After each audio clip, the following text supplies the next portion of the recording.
Now, so there's a couple of ways that well, there's actually 3 ways that you can do account adjustments in Optimal. One of them I don't think you will use, but I will show you anyway, just in case you decide to change your approach, and then we'll talk about the other 2. So if we go up to admin, and feel free to follow along with me if you've got your Optimal open, and go to accounts, you'll see there's a selection of tools for doing different things on the taxpayer account. Now, the first one, which is called adjustments, is how you can do account adjustments. Now, some of our clients use that particular menu item to do their account adjustments. But GRA, I think, have chosen not to because you wanted an approval step in your account adjustments. And so because you need an approval step, we're going to do it inside a case. So I'm going to show you how to do that today. And probably this will be locked down by permissions so that nobody can use this particular option. But just so you know, it is available if you decide to do your adjustments in a different way. So I just mentioned that we do account adjustments for GRA inside a case. So that means you go to case management. And account adjustments are, if you're going to do an account adjustment and nothing else, then you always have to create a new case manually. So you click add. The reason I hesitated when I said that was that there are some cases where we've got account adjustments embedded in the case. And we've seen those along the way in some of our training. Can anyone remember what cases they are? Refund. Yeah, refund, that's right. And also another one? Exam, I think. That's exactly right. So the refund and the examination case both have embedded in it the ability to add on manual penalties as a result of the examination process. So in that particular scenario, you see it inside the case. But for anything else, then you'd refer it to the account maintenance area and they would do the journal for you. It's pretty straightforward actually, because it doesn't even really look like an accounting journal. So you don't need to have a high level of understanding about what you're doing. So you add a new case and you choose account adjustment. Because the list is alphabetical, it's always at the top of the list. So it's good luck for the account maintenance people. They don't have to look very far. Then you find the taxpayer or you enter the TIN that you need to do the account adjustment for. So I'm just going to do it for Umbrella Academy that we used yesterday. So now we've got an account adjustment case for this TIN. It's going to, at the moment, it's choosing to assign it to me. But again, if I was a manager setting these up, I could assign it to a member of my team. And it's defaulted to the priority of medium. It's saying you've got a day to complete this case on average before it starts to alert you that the case is aging. And it says you've got an hour to complete this case. We're not really using time a lot in these small cases, so I wouldn't worry about that. There is no real reason up here. If there is the ability to configure these reasons and have a range of reasons, like what the account adjustment is for. It's not really important because we capture the reason further on, but you can provide more of a reason down here. So you could say referral from Chris, my colleague, Dunning, to write off the file note. Or you could write some notes like that just to kind of link in the reason as to why you're doing it, who's referred it to you and why. Just like our normal cases, we just use our normal navigation tools down the bottom here. So we've set up the detail that we want to create our case with, and we're just going to save and continue. Pretty straightforward. It creates a case number like all our other cases and has allocated it to me. So if I had allocated it to somebody else, then that's all I'd have to do now. And that person, when they went into their case management, would see that they had a new case allocated to them. But it's allocated to me, so I might as well keep doing the piece of work. So it's taken me to the next screen, which is pretty much the only screen in this workflow. This workflow is really short. And it's the screen whereby we do the actual account adjustment. It looks a little bit more complicated than probably is required, but I'll explain it to you. What it's done here is it's just organized all the taxpayer accounts into two groups, one that's got debits on it and one that's got credits on it. There's actually no real reason why that is necessary. I mean, I'm not exactly sure the history of why it's organized like this, but really it's just giving you a list of all the taxpayer accounts whereby you can add an account adjustment to. Now, you don't have to add an account adjustment to a period that's got an existing liability. You can actually add an account down here as well if it's a completely empty taxpayer account. So this taxpayer has only got 2 periods that have got a liability in it. This one for VAT January 2020 and this one for July 2020. So I'm going to choose one. I choose one by just clicking on the little box here. And now it's going to open up the journal. So this is the actual journal screen.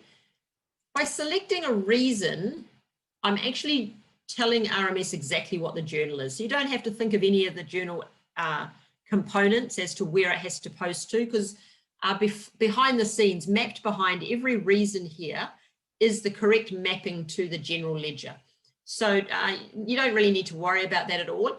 The only reason I emphasize it is that you can't just pick any journal and apply it and think that it's safe to do so if the reason doesn't represent what it says here. So for example, if I choose manual penalty, I can put on a manual penalty. It's going to adjust, it's going to post a manual penalty to the account. So it's going to post a liability to the account called manual penalty. And it's going to map that to our manual penalty account in the general ledger. So if I use the wrong code, it's going to actually start mapping things to the wrong account inside the general ledger. So it's important that you choose the right reason. So all that a user has to do is know what all these reasons are and choose the right one. Now, let me just kind of show you what the reasons are. I try and keep this reasons list quite short. Some of our clients get a little carried away and create all sorts of different reasons, but the more reasons you have, the more complicated it gets. You'll see for every reason, there's a reversal reason as well, which is basically just doing a counter journal to the one before. So let's start from the top, just to talk through some of the reasons. So there's a couple here that are called assessed value and credit and assessed value debit. Now, I don't think there's many reasons why you'd need to use these unless you discovered one of the returns you were posting was calculating incorrectly or not allowing something to occur. And this just enables you to post a tax assessed value on the taxpayer account outside the return processing process. It's kind of a remedy to if there was a problem with the return calculations for some reason. So for example, maybe you have a particular taxpayer, maybe a CT taxpayer who for some reason has a very peculiar exemption to pay, so they don't have to pay tax that's peculiar to them. So maybe their tax rate is reduced from whatever the rate is down to 5%. Now, we're not going to configure optimal just to accommodate that one taxpayer. That's not how systems work. Systems work that you build it around the majority of taxpayers. And if you've got an exception to the rule that's very unusual, then you don't spend thousands of dollars changing your whole return to accommodate that. So let's say we assessed it, say Umbrella Academy paid CIT of 50,000, but in fact they have a partial exemption that only means they had to pay 25,000. You could put an assessed value journal on their account to reduce their tax. So this one is kind of like a substitute return. It should be used very sparingly because you shouldn't be circumnavigating your return processing process. You should always raise liabilities, assess returns, assess audit, do your audit assessment through kind of the normal mechanisms. This is for very unusual one-off scenarios when for some reason the tax liability has to be adjusted. Debit credit just means if it's going up or down. All right. Second one is just putting on a manual penalty. So I'm in VAT at the moment, so all of these relate to the VAT accounts. So if you have to put on some manual penalty, so it could be a penal tax, it could be a fine, it could be a failure to register, it could be a failure to issue invoices, whatever the penalties are. This is how you put the penalty on, a manual penalty. Opening credit balance and opening credit debit balance. These are very peculiar to just migrated data. So we're going to migrate data from trips into Optimal.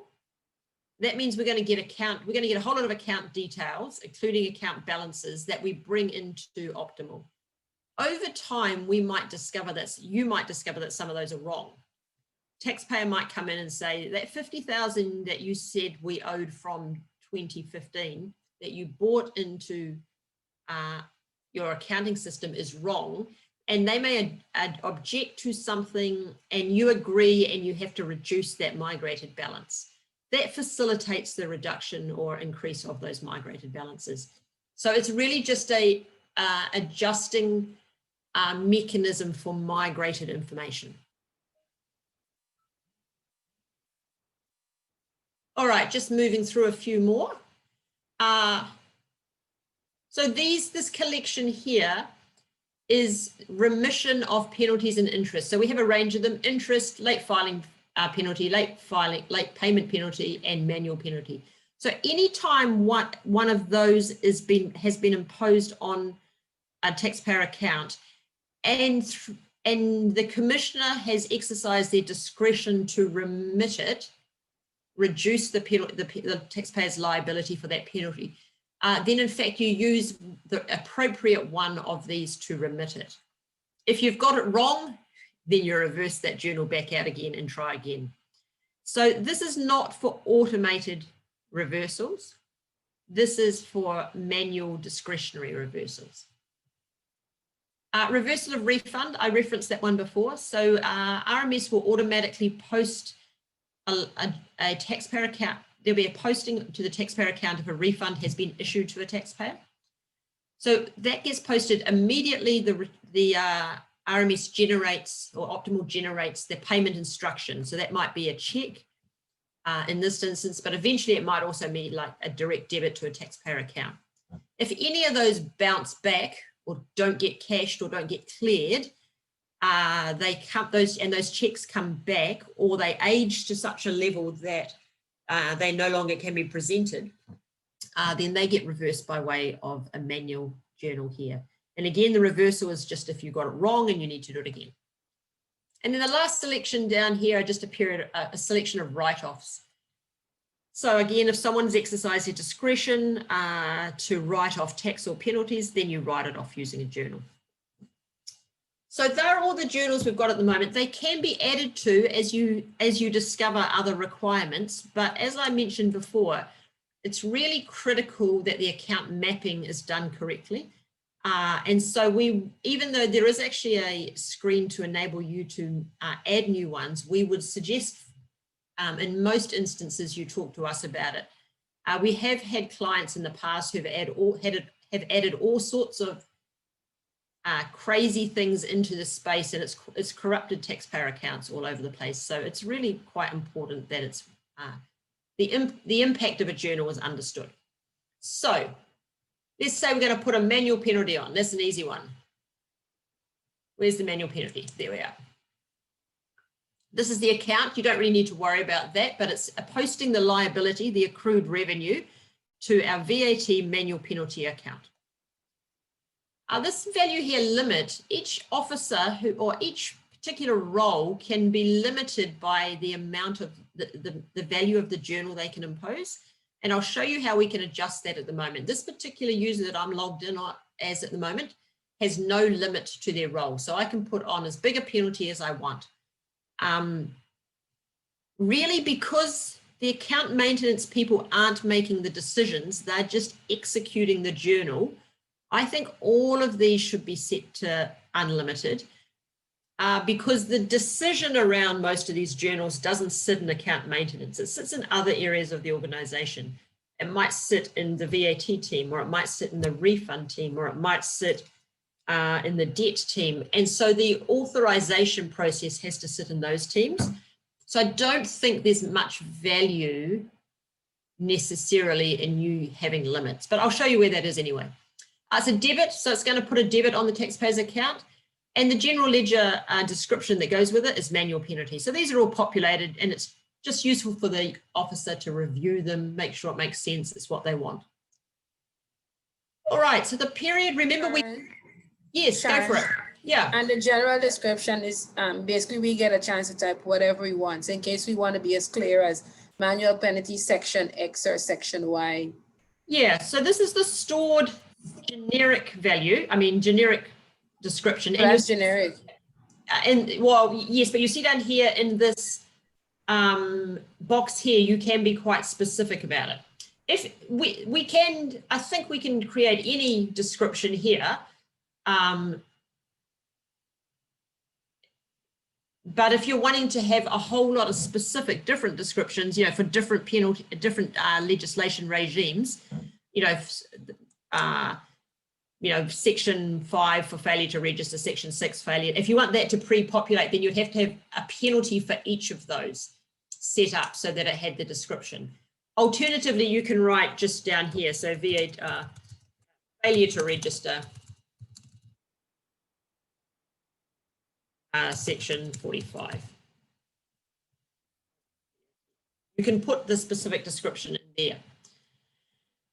And that will show also on the taxpayer account and when it posts to the general ledger. So because I selected a particular period over here, it's already pre-populated that period. So if you remember, I selected January 2020 for VAT, so it knows that's the period I want to post it to, and it's already pre-selected that. It's got an effective date. So at the effective date, it's picked as today's date. That might not be the date you want to impose it. Remember, the effective date is when that amount becomes due. And if there's any interest being calculated on that penalty, then you need to think about when you want that interest to start calculating from. So the effective date might be the day that a manager has signed approval for this penalty to be imposed, or it might be today's date. They're kind of internal questions you need to think about what that means. If there's no interest accruing on, or late payment penalty accruing on manual penalties, it doesn't really matter so much. But it is good to have a kind of a policy around what's the effective date when we do these things. Let's say the amount is $1,000. Pretty much all I'm having to do is select the reason and the $1,000. And as Lavina said, if you're wanting to be more specific about your penalty description or your journal description, there's a free text box down here. So again, that's something that account maintenance need to kind of have set up to think about what the different descriptions. We just click save. When I click save, it moved it from the current periods down to the account adjustments. So there's an account adjustment here all ready to be approved. VAT 2020 January, a VAT penalty going on for $1,000. Now let's say we want to add a penalty to a period that isn't already up here. We can do that as well. So let's say we're still inside this taxpayer, remember, umbrella. Let's say we've just realized that for corporate tax, there should have been an opening balance and we didn't have that opening balance migrated across. So I've chosen a different journal at this time. Now I've chosen the opening debit balance. It's posting that to accounts effectively to, I wonder if that's correct. I'm just trying to think if that is the right posting. So it's posting it to a particular taxpayer account. This one has got a limit. So as this particular user, I'm limited to only the value. I can only put a journal on for $50. Which isn't very much, particularly not in Guyana. So you can see how the limit works there. It's also a debit, and the description is opening debit balance. So I haven't chosen a period yet. So we're going to put it onto the 2019 period. The effective date, we're going to actually choose an effective date, which is end of 2019. I can only put on $50, so there's no point me trying to put any more. If I try to put on more, it's going to give me, hopefully it's going to give me an error.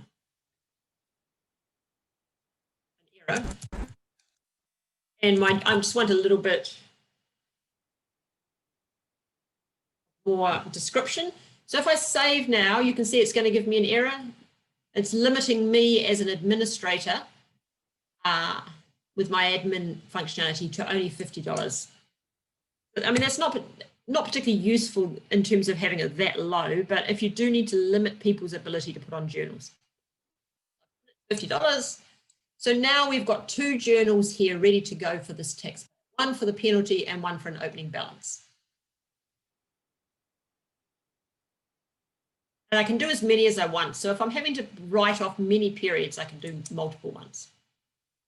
Save and continue. Okay. So now I'm about to submit it for approval. So in most instances, you would choose this one. But if for some reason an officer in another part of the organization has asked for a journal to be done and you're processing it and then you think it shouldn't be approved, you can have the option of rejecting the account adjustment. It seems odd to me. I don't think you'd bother even doing this process if you were going to reject it. So you're just providing the explanation, referral from Chris Dunning in relation to debt case, I don't know, 45. If you want to, you can attach any notification or any approval notice that Chris might have provided. So we'll save that here.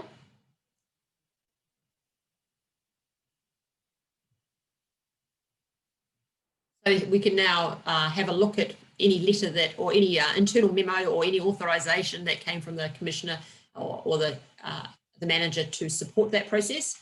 As soon as I've chosen approve account adjustment, it predetermines the next step is to close case as approved, and that means it'll post those journals. If I chose reject, it's going to give me a little bit of a different selection of information. It's going to tell me that why I'm rejecting it and some reasons, and then it predetermines that it's going to close as declined. Sorry. So but we're going to go back to the approved one, and we just submit it for approval. It's gone for approval now. So before that journal gets executed, someone has to review it and approve it. So I'm going to be the approving officer at the same time. Oops. Didn't want to go in there. Let's see if we can find it. There it is here. So the way I find things when I've got a real big mixture like this is I often, if you click the top heading here, it will resort. So this one's now sorted by alphabetical order. This one's now sorted by manager in alphabetical order. Over here, this is quite a useful one because this, if I click this and you've just opened a case, it'll put the newest case to the top because, well, it's sorting them by case due date. So often that puts the newest case to the top. And this one, for the purposes of it being account adjustment, it puts it to the top because it's also alphabetical. So that is kind of ways sometimes to find your case in a hurry. So I'm going to approve this case. So all the information is here. I can go back and as the approving officer and have a look at the journals, see if they look correct. I can go up to attachments as the officer, open the attachment to see if the correct authorization has come through as part of that case to make sure it's been authorized by the right person. Go back to the workflow, go back to the approval step, and I can either approve or decline. As per normal, if I decline, it will just go back to I put my reasons for declining, just goes back to the previous screen, unapproved, and the officer has to sort out whatever they did wrong. Perhaps they perhaps the values are wrong, perhaps the authorization is not correct. So there's a chance to kind of just circle it back until it's correct. But I'm happy with it, so I'm going to approve it.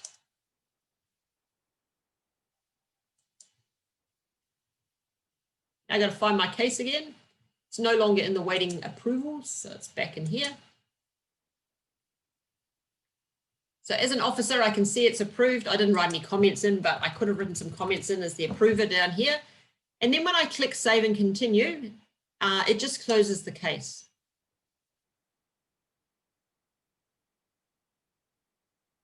If I go up to browse,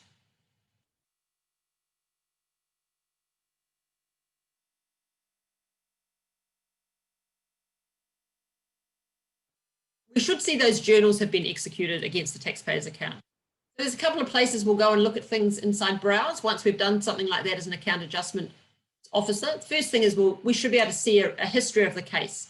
So there's the case there. So if anyone needs to see why those journals were there, who authorized them, then they can just go in and look at that case. You can see it's no longer editable, hasn't got the little pencil because it's closed. If it was still open, the only person who would have the pencil are those who've got permissions to edit that case. So me and my supervisor probably. But I can go in and all the details for the case are in here. So all the details are there. You can look at the whole case, attachment, etc. Over time, you'll find this grows quite quickly, and then you start to use the filters. So if I'm looking for account adjustment cases, I can find the account adjustment case. If I'm looking for cases just this month, or let's say for the last, pushing the date, not the, all cases for a period, see what's happened in the last month. These are all the things, because of course we did some of these yesterday, remember? So these are all the cases that were created in the last month, last 2 months, in fact. And then if we want to see the journal, which is kind of the exciting part, I suppose, if you call it exciting, we go across to summary. So the first one was CT. So here's our journal that's gone on. Opening debit balance migrated from trips after review. So there's the standard general ledger description, and there's the detailed level description. Now, what you do need to remember is taxpayers will see this information not on this screen, but they'll see it through the online portal. So, and they'll also see it quite possibly, if we've configured it that way, I'm not sure, on the statement of account. So it's pretty important that these descriptions are standardized, spelt correct, logical, and easy to understand. So you don't want to get too carried away with too much information in there and kind of have people writing crazy stuff, because it is visible. Yeah, I don't think it necessarily always, I'm not sure if the full description posts on the statement of accounts, because it may not be able to fit. So not 100% sure on that, but yeah, make sure you got a standardized approach to that. So that's that one. And what was the other one? VAT. Anyone remember the period? I can't. Oh, here it is, January. So I'm just gonna filter down because it makes it easier to see one account rather than lots. Oh, it wasn't that one. Was it 2020? Can't remember. There it is. So this particular return period was for VAT January 2020. And again, you can see who did it. This is the effective date. So the effective date was today. This is the standard description, and this is the additional description. And you can see a $1,000 penalty has gone onto that taxpayer account. So behind that, there's general ledger postings to VAT accounts payable and to the accounts payable account and to the VAT penalty account. So from a journal perspective, those journals are occurring, you just can't see them. So one thing I'm going to show you, and then I'm going to get you to do some account adjustments yourself, is how to change that limit value. So if we go up to admin, accounts, and maintenance and non-tax, you'll see this one here. This is the admin screen for maintaining any of the data or changing any of the data you want in regard to the adjustment reasons that we talked about. So this is where you maintain your list of reasons. So very few people have access to this. This will be a system administrator access probably, and they will add things on if the accounts people can justify why they need a new type of journal. And they will do that in conjunction with discussing with us initially. So you can see these are all the reasons that we looked at in the account adjustments module, but this is where we maintain and add different ones. So Lavina, if you wanted, for example, to create a whole pile of quite distinct manual penalties, manual penalty for failure to file, manual penalty for failure to register, manual penalty for failure to keep records, then you could just create independent ones here, and we would map them accordingly, would set up the permissions accordingly, and then people could select those specifically. It's not hard to do in any way. It's just important we get it correct and we get the mapping correct. The only downside to doing that is you end up with a longer list that people are kind of looking through. But I mean, you know, it's neither here nor there. If account maintenance people are doing this all day, then that's their job, and they're used to kind of flicking through a whole pile of stuff. So let's look at the manual penalty one just as an example. There's 3 tabs across here. The first one just sets up the adjustment reason. So it's a manual penalty, it's got a code. This is the description. So here we could change the description, Lavina, if you wanted to, very easily. Failure to register. You wanted to change it to that and save it. And then every time you chose that one, it would say failure to register. We know it's a debit, so it's always going to do a debit posting, and we know it's an account adjustment. So we have to set up it for every tax type. So this is us doing the second layer, which is saying, okay, do we want manual penalty for corporate tax? Yes, we do. Do we want manual penalty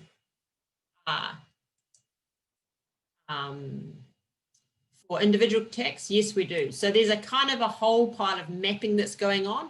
So for example, if professional fees is a good example, if you have no penalties for professional fees, then we wouldn't set that up as an adjustment that you did against professional fees. So you'd just actually delete that one. So at the moment, we've set them up for every one of your tax types, but some of these you may not ever have any power to put a manual penalty on, and in which case we don't need the journal for them. And then the third tab is the one that I was talking to before, which is role limits. So this, I'll go to one that's got a limit. Let's see.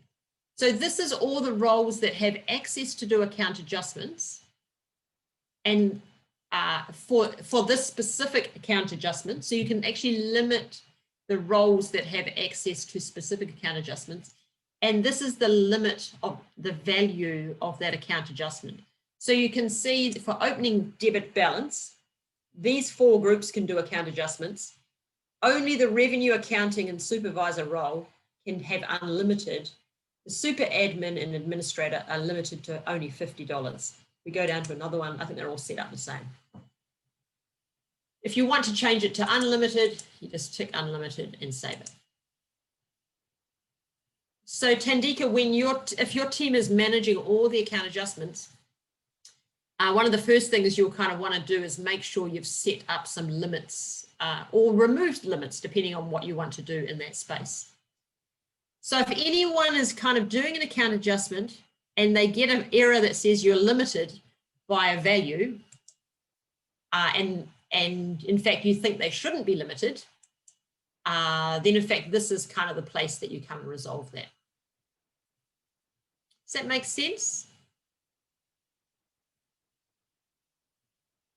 And remember, this is the other screen. There's a few screens that interact together. This is this case screen. So because you do account adjustments in cases, this is where you set up who has access to the case. So the reason those 4 roles are set up in the screen prior is because for the account adjustment case, the ticks are in the administrator, the ticks are in the revenue accounting officer, revenue accounting supervisor, and super admin. So they're the 4 teams that have been set up with the ability to do account adjustments.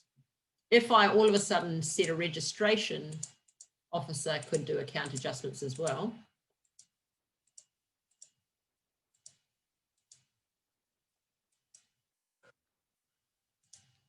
And I refreshed this. Hopefully, unless it's been coded in. Maybe it's been coded in. Then in fact, you'd also then have to, you should add the registration officer role in here as well. I thought it would do it automatically, but my wrong, it does not. Needs a value. So I suggest that you guys run up your RMS, get it working, and we'll go back to the beginning and I'll show you where to start. So I'll give you a couple of minutes. Has everyone got their RMS running in front of them?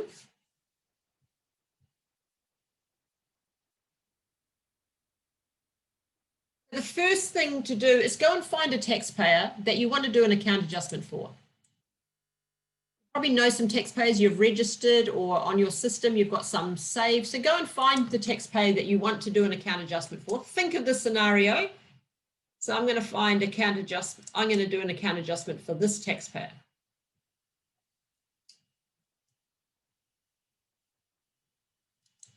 So I'm going to do it for Power Plant Rockwell.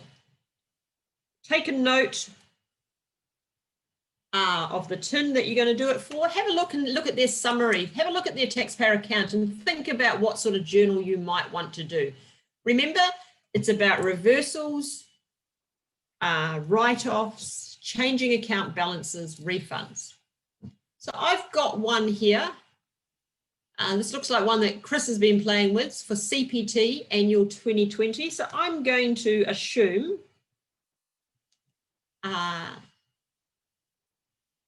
that they can have all their tax written off. So I'm going to do a write-off for that tax. So I've got the tin, I've got the tax type, I've got the year. I'm going to go to case management.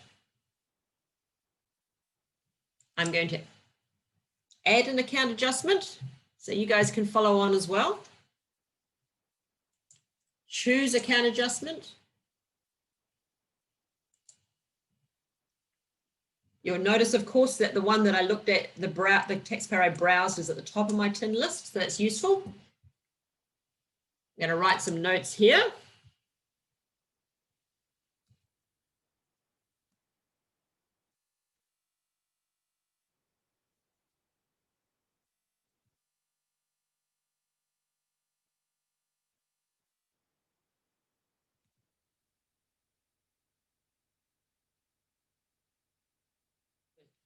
Create a case.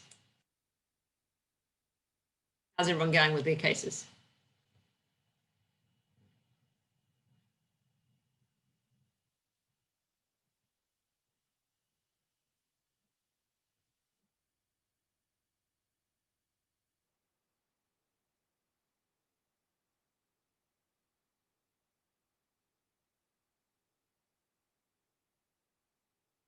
Okay, so now that I'm in the journal screen, I'm going to look for that period. So the credits are on this tab and the debits are on this tab. It was definitely a debit and it was 2020 CPT. So I found that debit. I'm going to add an adjustment to that period. So it was my CPT period. I'm going to add write-off of tax. Actually, because I can't remember what portion of the was tax, I'm going to just first, just going to go on, this little button here helps me to view the account. So the portion that relates to the return is 2,240,000. So I've written that down. So now I'm going to go back in. Oops.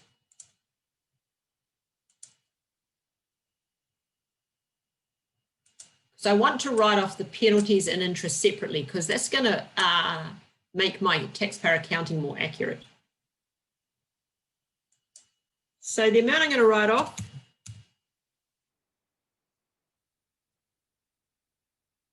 amount.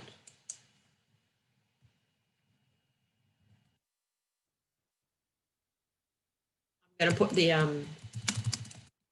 journal, legislation reference.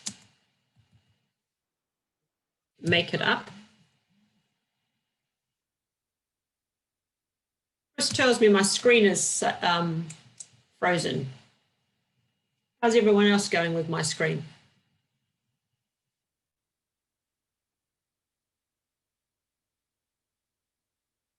So there's my journal. My screen moving for everyone else? Screen is frozen, Sharon, but you're not. Okay, I'll keep talking and I'll see if it unfreezes. If it doesn't, I'll just reboot. Tell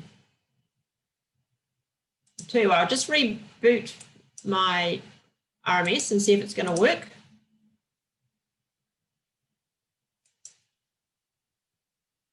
I'll just open my RMS again. It's going to take me a couple of minutes because I've got to relaunch my RMS.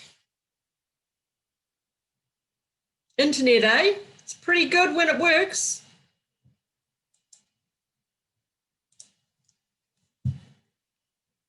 I'm just logging in now. It's quite quick, so I'll just share my screen and see if we're any better. Share screen. Okay, it should be sharing now. Just let me know if that's working okay.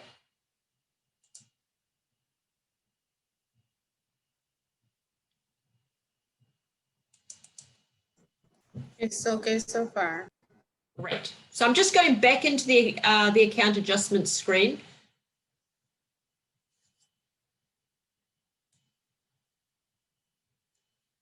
Okay. So if you remember, I was doing the power plant Rockwell journal. I'm going to write off the CPT to see the value of the return versus the penalties. I've just clicked on that little icon. It takes me straight into the taxpayer account. So I can now see what portion is return or tax and what portion is penalties. So I've taken a note of that. And I'm going to write off the return and the penalties separately. The reason I'm doing it separately is when we do the accrued revenue posting for those from the return and the penalties, they go to different tax accounts. So it's actually good to do them separately. So we're going to write off the tax. So the tax portion was 2240514. I'm going to put a little bit more in terms of reason, and you probably heard me say this before, pursuant to section 678 CT Act 2015, whatever it is. Now the effective date's quite important here. If I backdated this effective date to the effective date of the return, basically what would happen is that RMS would say, actually, this liability was written off at the same day that the return was due, and therefore it should reverse all the penalties. And so you only would then, in that case, have to write off the tax and all the penalties would be remitted. Sorry, spelling mistake is annoying me. I'm just going to write it off effective today, which means the penalties would stop being accrued on the tax today. All right, so I've done the journal and you can see it here. I'm going to save and continue. Hopefully you guys are also doing yours.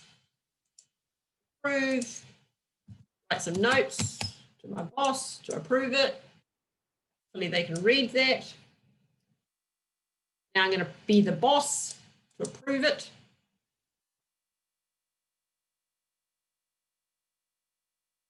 If I was a diligent boss, I would say you didn't attach the authorization notes. So I need to see those authorization notes. So I'll decline it and make them attach it. So I'm going to do that because I forgot to add notes.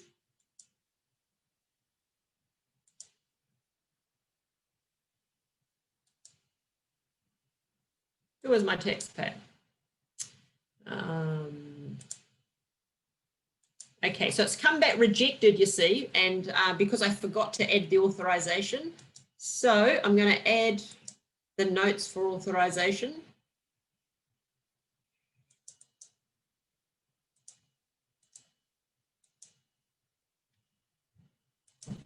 And now I'm going to resubmit it for approval.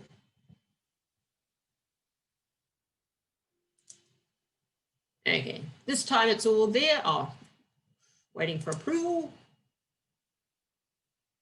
This time I'm going to approve it.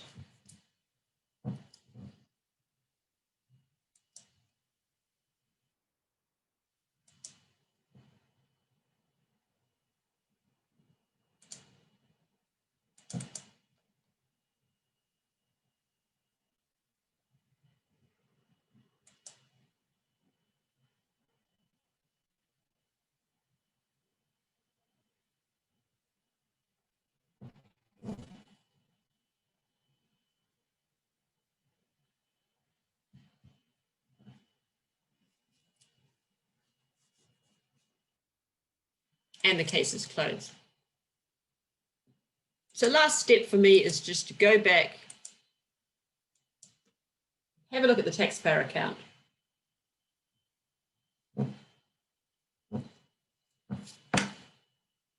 Case is here. Here's my case, closed. Summary. So the summary, the CPT for 2020, we can see it here. There was a return that came in, reversed, then the return was keyed again, some penalties have gone on, and I've written off the tax. So you can see the effective date is down here. So it's the last thing in the transaction. If I had written it off as at the 30th of April, the late filing fee would stay, but in fact, the interest and penalties would actually have reversed as well. So guys, I'm going to give you a few minutes to continue with yours or complete yours. Just going to have a look at the chat. Someone's...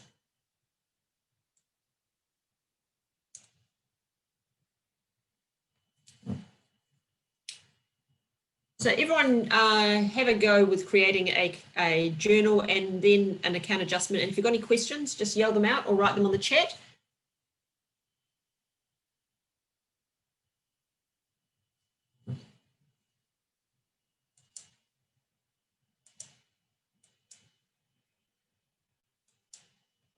Sharon, did you say that there are 3 ways in which to do adjustment? Yeah, so the first one is this one up here, which is just the same screen completely without the case wrapped around it. So, and the second one is inside the account adjustment case. And the third one is inside, embedded inside other cases. So for example, manual penalties is embedded in the assessment part of the refund case and the examination case. Oh, okay. And traditionally for some of our clients, the write-off is embedded inside their debt case, although not all of them, because some of them like to have an accounts area that manages it. Yeah. So so they can occur in one of those 3 places. Oh, it's feeling a bit cold at my house. How about at your place, Chris? Is it cold? Oh. It's pouring with rain and cold. Hi Sharon, yeah, it's pretty cold, all right. It's raining this morning, but it's daylight now, which is good. I can now see out over the harbour, so it's, you can see the rain. yeah, I can see it coming as opposed to just getting hit by it. Yeah, that's right. Did you ride in on a motorbike? Not this morning. No, I wouldn't have thought so. Yeah, no, it was a bit wet. Breezy for that, so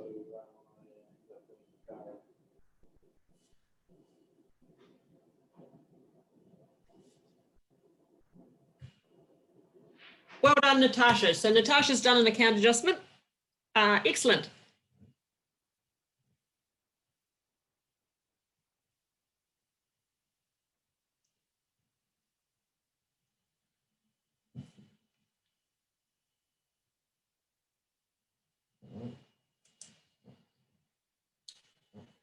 I'm just going to set up some scenarios for our next session, which is going to look at general ledger maintenance. So you don't feel that you have to follow what I'm doing.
How's everyone else going? Having success?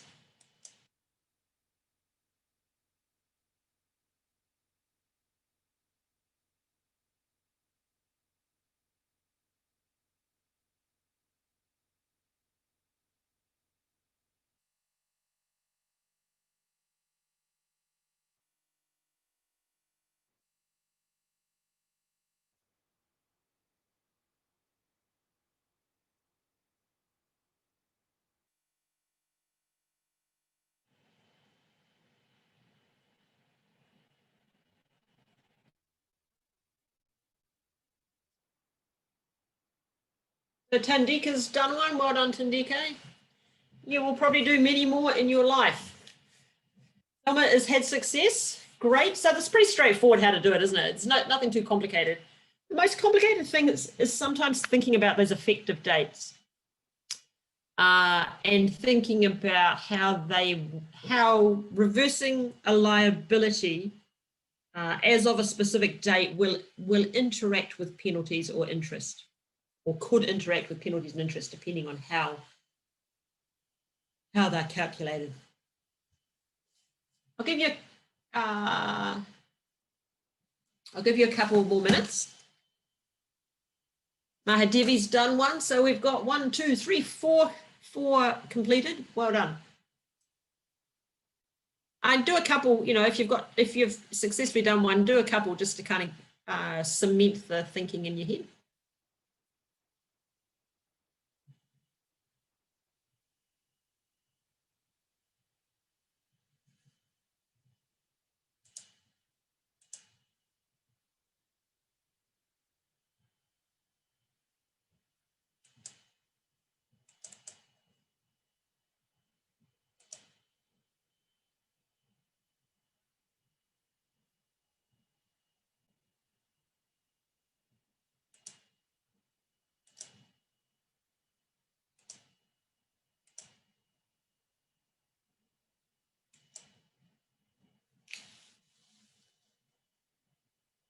Well done, Petra.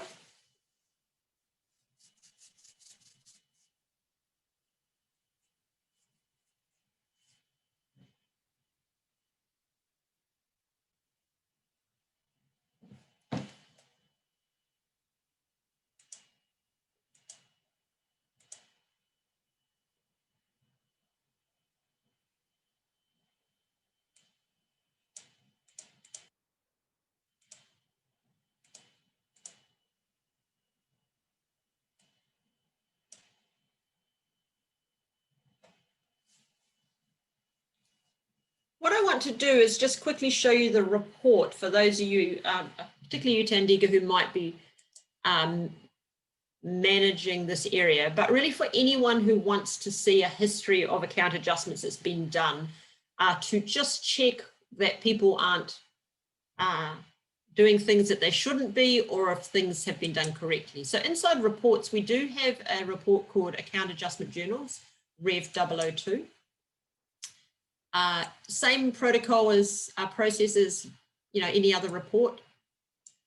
We're going to put in a custom date. The default date is last month. That's not, maybe we'll do all to current date. So that's everything in the database that's an account adjustment that's been done up to date. Now, I've got quite a small database here, so that's probably not going to take a long time to process. But you probably, if you've been running this Optimal for 6 months, you wouldn't want to look at all the account adjustments necessarily as your first report to run. That could be quite a large number of transactions. So definitely use your filters. That makes the reports run faster and gives you more precise detail as focusing on what you want. I think I'm pretty safe. I don't think there's probably thousands of account adjustments. There are 2 pages in there though, so there's quite a few. So these are all the account adjustments that have been done since the big, 3 pages, since the beginning, actually more than 3 pages. I know it is 3 pages. Since the beginning of time in my particular version of Optimal. So just having a look across, you can see who did it. So this is the officer who did it. The effective date, the TIN, taxpayer, tax type, period, year, the reason they did it, the journal, and the adjustment amount.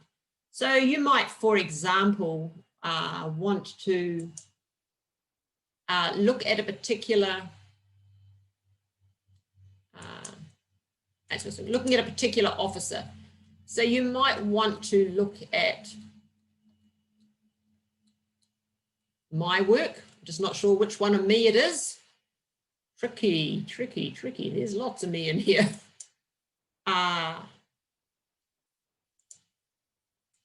Let's see if we can find my work.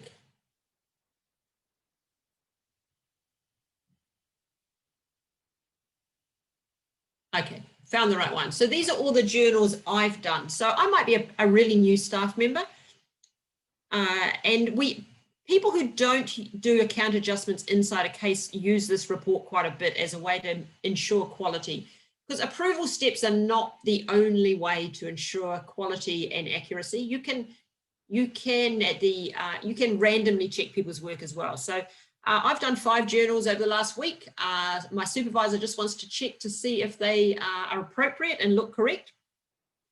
So this report helps doing that. I can go in and find these particular cases.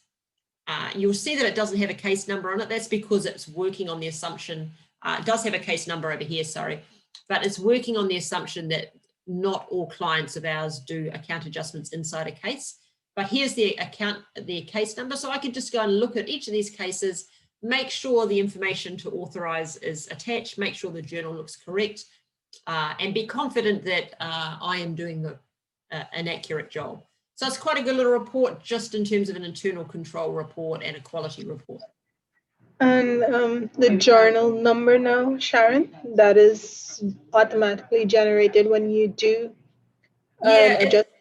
Yeah, it is automatically generated. So that's an automatic generation number. So if you can see, for example, 329, 328, 329, 330 are the journals that I have generated over the last 3 days. They're not incredibly critical in that I don't think there's not huge visibility around them, but if you're wanting to run a report to see that all your journals are sequential, etc., for internal audit purposes, it's useful because it does sequentially give out numbers. It's not a number that the taxpayer needs to care about, and it's not really a number that an officer needs to care about too much, because I'm just trying to have a look at what displays. While it's referenced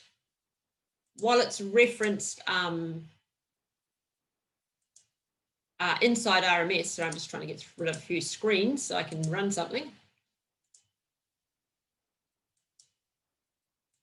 It's not something that a taxpayer refers to or an officer refers to. They're more likely to talk about the case number, for example, in your scenario. But it does show that, completeness of the process and auditability of the journals that have been done. I'm just seeing if there's anywhere in here that it specifically shows. Can't remember. Where is it? Yeah, so it doesn't actually show the journal number as a reference on here. It just shows the case number. But in the database, that particular journal has that reference.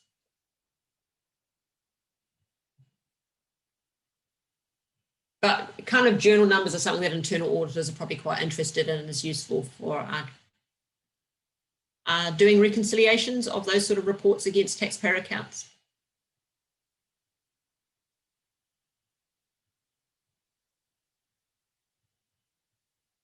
Cool. All right, anyone have any problems? Just yell out if you've had any problems. Definitely make a decisive decision. That's like 2 definitelys, that you're going to use case management as your account adjustment mechanism. And if you are, let's make sure we turn off. So make sure we talk about turning off the functionality in relation to that. A good way to check that someone hasn't got access to this when they shouldn't is to run that account adjustment report, because in fact you will see account adjustments without case numbers, and that'll alert you to the fact that someone's doing account adjustments. Occasionally that can end up happening, if if a system administrator accidentally sets up a permission incorrectly. So, and if sure as heck officers will find, if they've accidentally got access to these, they will find them. And Discover it's a simpler way of it's a slightly simpler way of doing the process, because you can see that you go just straight to the account adjustment screen. So it is a faster way of doing it. You know, over time, Tandika, you might decide this is an okay process, in which case we can just change the permissions around. It's definitely a faster way of doing it. Just excludes the approval step, and it makes the audit trail a little bit more invisible because there's no case up here. Having said that, you'd still see who did it and the write-off. All this would still occur here, and you'd still be able to report on it. Should we have a 10-minute break? I've just got to get some water. My throat's heading the way of Jono's, I think. And let's come back at 22. And what we'll do is a very quick look at general ledger maintenance, which is this one here. And that won't take us long. And then we'll do credit transfers after that. So how about we come back just at 22? Sound okay? All good. Silence is confirmation. I'll see you in 10 minutes.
Hi everyone, how you doing?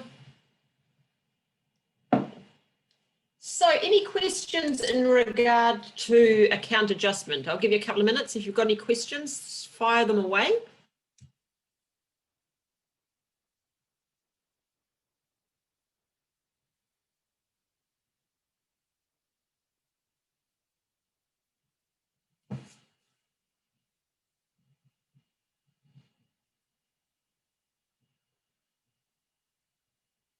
So just a couple of thoughts, thought in regard to business process. So as I mentioned before, some account adjustments can be done inside the cases. So if you remember, I'll just see if I can find one. I haven't prepared one earlier, but I'll see if I can find one. I'll see if I can find an examination that might be on a screen that will help. Okay, so that's quite a so we're going to just look at this one. So I'm looking at an examination case, and I just want to show you where the account adjustments occur inside that case. Just in case you didn't pick it up on our previous sessions.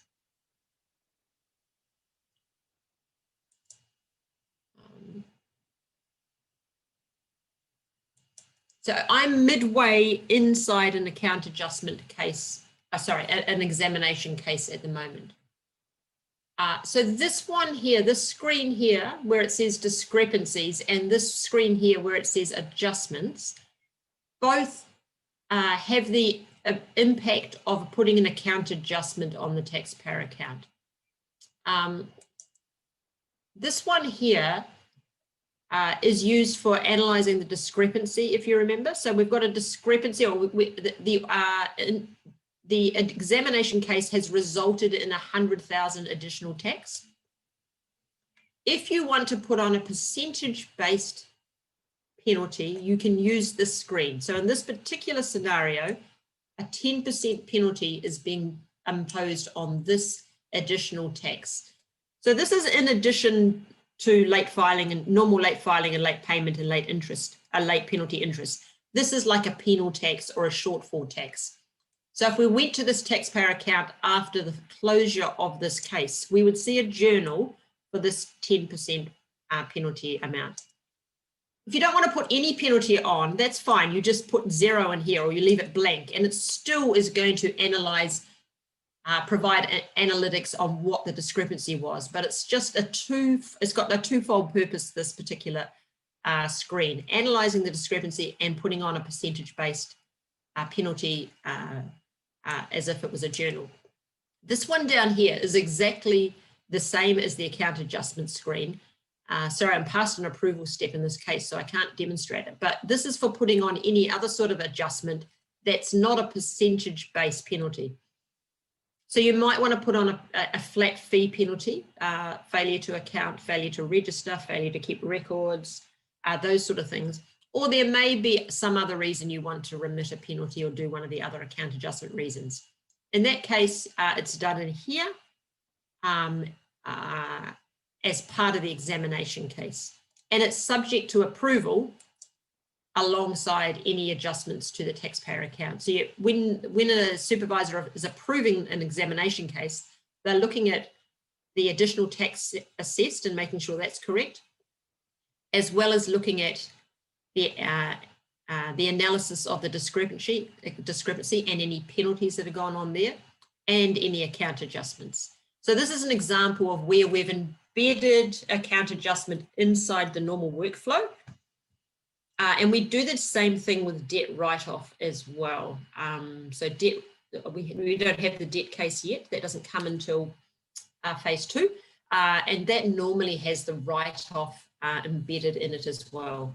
Although, as mentioned before, some clients don't do that. They take the write-off out and give it to the account maintenance people. So some thinking probably needs to occur about what the process is for referring things to account maintenance team for journal action. You probably have a process in place already around that, because that's probably what happens now. So at the moment, there is no kind of automated process for doing that.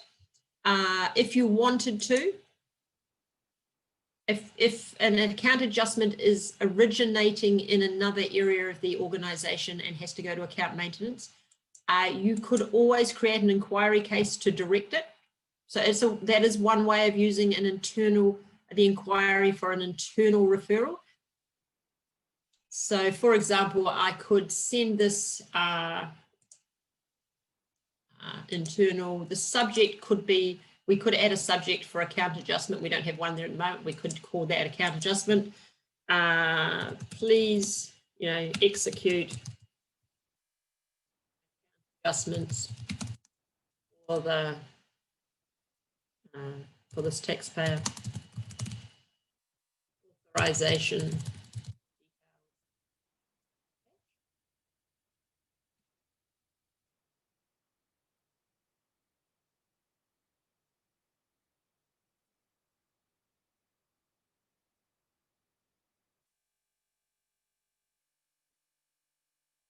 You could link together, and then we could assign this to an account maintenance supervisor or team member.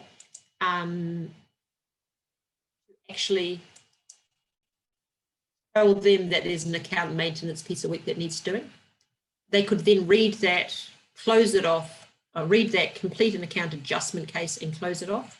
So that's an example of how I would possibly think about using an inquiry as a way to internally refer something to the account maintenance team. So that might be something that the account maintenance team want to think about. How do they, do you still want people to fill in slips? Because I think you might do paper slips quite a bit, or emails, or do you want to use like the inquiry case? And if you do, let's talk about what those subjects are and how to set up the permissions to support that process. Sharon, Yes. I'm seeing internal for the type of correspondence in taxpayer inquiry. Yeah. Internal as an option. Yeah, so there is an internal option on mine. Is there not on yours? I might have added it in. All right, it's not on ours. Okay, so yeah, I mean, again, that's something that could be added in through subject types. So that's where my internal has come from. I've added it in the admin screen. And then another thing I could add in with the admin screen, sorry, it's under non-tax, isn't it? Is, just as an example, we could just change this one to account adjustment referral.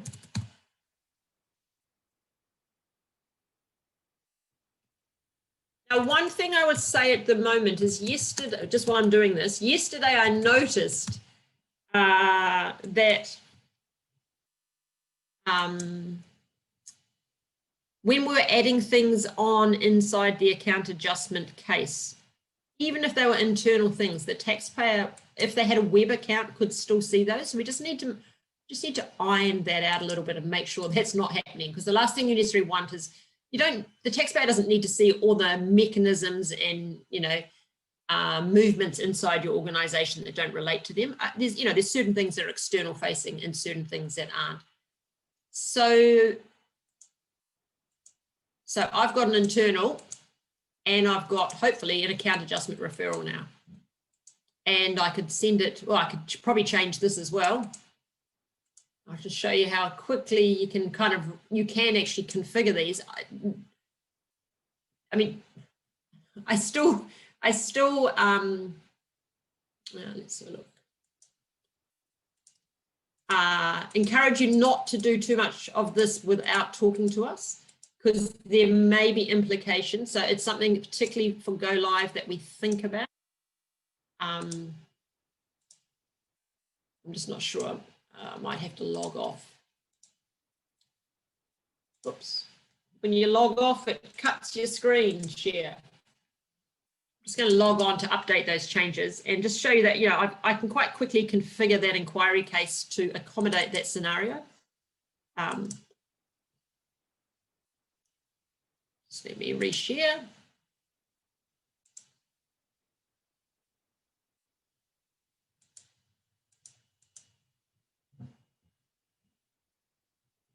You're seeing RMS okay there?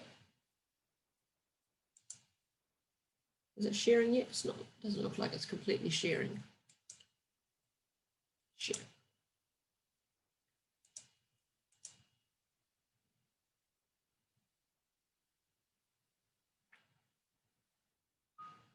Thanks. So we can set up internal, we can set up account adjustment reason, and for some reason I haven't managed to quickly. I tried to change it so it said account maintenance team here. I didn't manage to do that, but we can quite quickly do that as well. So you can use this inquiry case. It's kind of a little bit not completely fit for purpose. Because remember, it's got some referral steps, some email notifications to the taxpayer. You don't want to send those necessarily. Just a bit of a trick if you don't want to send those. I'll show you what you can do. So if this is just being used as a holding mechanism or a communication mechanism,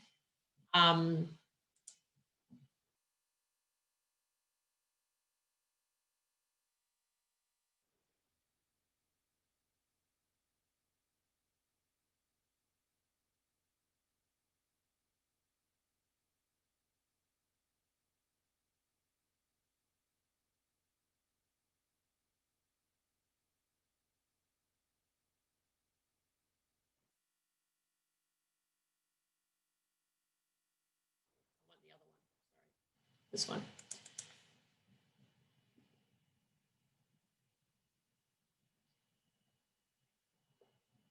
So if you're going to use the inquiry just to communicate between team A and team B, then it's not that important that it goes through an approval step, because it's really just like an email.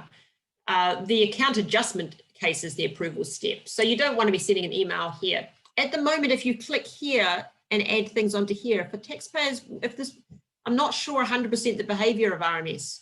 I think it's fine if it's created internally. I think that's fine. But so this might just be a holding kind of case that's like an email. You go out and do the account adjustment. The problem is you don't want to go through the approval step, because at the end of the approval step is a notification sent to the taxpayer, which you do not want to send because this is just being used as an internal. But you can close the case by clicking optional tasks over here and closing the case. Maybe I need to go back. This is what happens when you decide to explain things you haven't tested.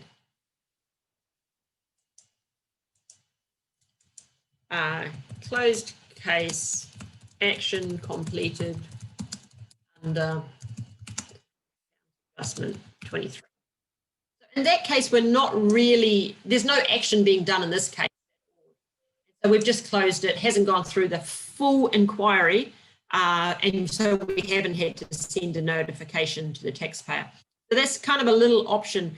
If there's anything you can't execute, you can't update any information if you close it that way, because normally that would assume that you've gone through an approval step. So, and once you've gone through an approval step, you have to continue the case. But if you're just using it kind of as an internal communications mechanism, you could use it. You could close it that way and it wouldn't matter. So that is one way you can link together another business, part of the business, with account adjustments. All right, let's move on from that. Any questions though? Nope. Maybe no. Okay. What I want to show you is general ledger maintenance. Now, there's a little bit of debate around whether general ledger maintenance is something that clients like to use or not. A lot of clients don't like to use it, but it is something that is available as a piece of functionality to use discriminately on occasions. And what it does is it suppresses transactions where there's nil impact on the balance on the taxpayer account, but those transactions are the result of GRA doing things wrong repeatedly on an account, so it looks a bit messy. And you might want to suppress them so that they're not visible to the taxpayer, and also they kind of clean up the accounts at your end a little bit. they have no material impact on the balance of an account. So I just want to show you an example. So we've got here in the CGT account for 2021. So let's just filter down to that so we can concentrate on it. We've got a payment coming in. We've got a reversal of a payment. Then we've got another payment coming in, and we've got a reversal of the payment. So in fact, the balance of this account is 0. And in fact, nothing has really materially happened on this account because a payment has been put into the wrong account twice. And I don't know, if we went and looked to see where that payment was now, it's probably either been cancelled or it's somewhere else. No, it's just been cancelled. So in some scenarios, you might want to keep this as is because it might be a valid record, perhaps of a check coming in and then a check being bounced, and then a check coming, another check coming in, well, the same check coming in and being bounced. So you might want to keep that, and there may be no issue with you keeping that, but there may be reasons why you actually don't want this visible, why you want to suppress this entire kind of mess that's turned up on the account that may then will probably end up in the statement of account going to the taxpayer. So you might not want the taxpayer to see all this kind of back office rubbish that's gone on where someone's made an error. Now you can suppress these so that they can't be seen. It doesn't delete them out of the database, but it does suppress them here, and it does suppress them on any notifications to the taxpayer. You can only do it for equal valuing transactions that are credit and a debit. So let's have a look at this particular example. So this is something you would not roll out to loads of people. It's just there as a mechanism if you need to or want to tidy something up. You choose the taxpayer, the tax type and period. So it's not really, it's not actually, to be honest, it's not even set up to be an incredibly fast thing to do because you have to kind of go in and select all that detail. So here are all the transactions that are occurring. So here's the payment coming in, the payment going out, the payment coming in, and the payment going out. So if I selected one of those and just tried to delete the payment itself, it's going to say you can't do that because you actually have to select 2 equal transactions to suppress them. So I've got to select both the payment and the reversal. So I'm selecting the payment and the reversal. What it's going to do is it's going to hide those 2 transactions. They're still going to be in the database, but it is going to hide them. And in this case, it does say delete, but it is misinformed, that label. It is not deleting anything in the database. It kind of asks you a bit of a patronizing question saying, are you really, really sure? Because once it's done, it can't actually be undone from the screen. We don't have an undone button on the screen, mainly because actually very few taxpayers use this broadly. But yes, we are sure we want to do that. All right. So we've pretty much, that's it. It's very easy to do. And so now the only 2 transactions on the account are those ones. So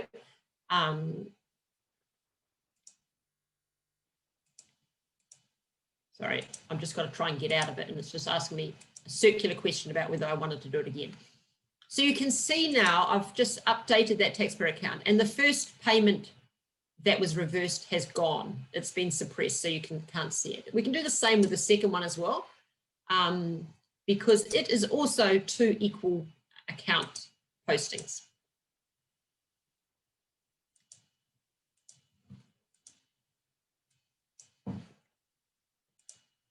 It's quite basic functionality. So again, I can't just reverse the payment. I have to have another transaction of the equal value. So 1,000 debit and 1,000 credit, and I'm going to delete it.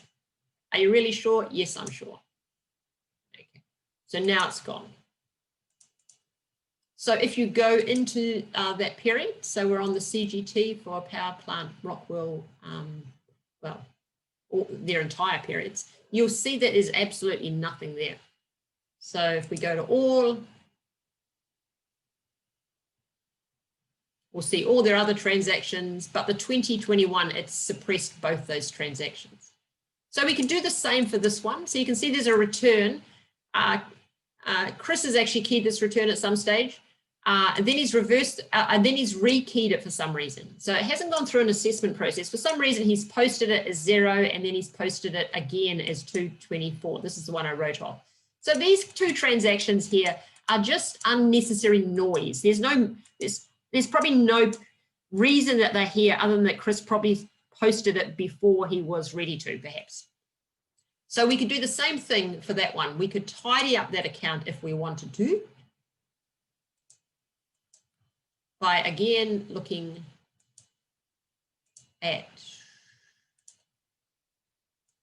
not very good at remembering years, 2020. You certainly do not want many people doing this though. What's wrong? No, I'm doing the wrong text type.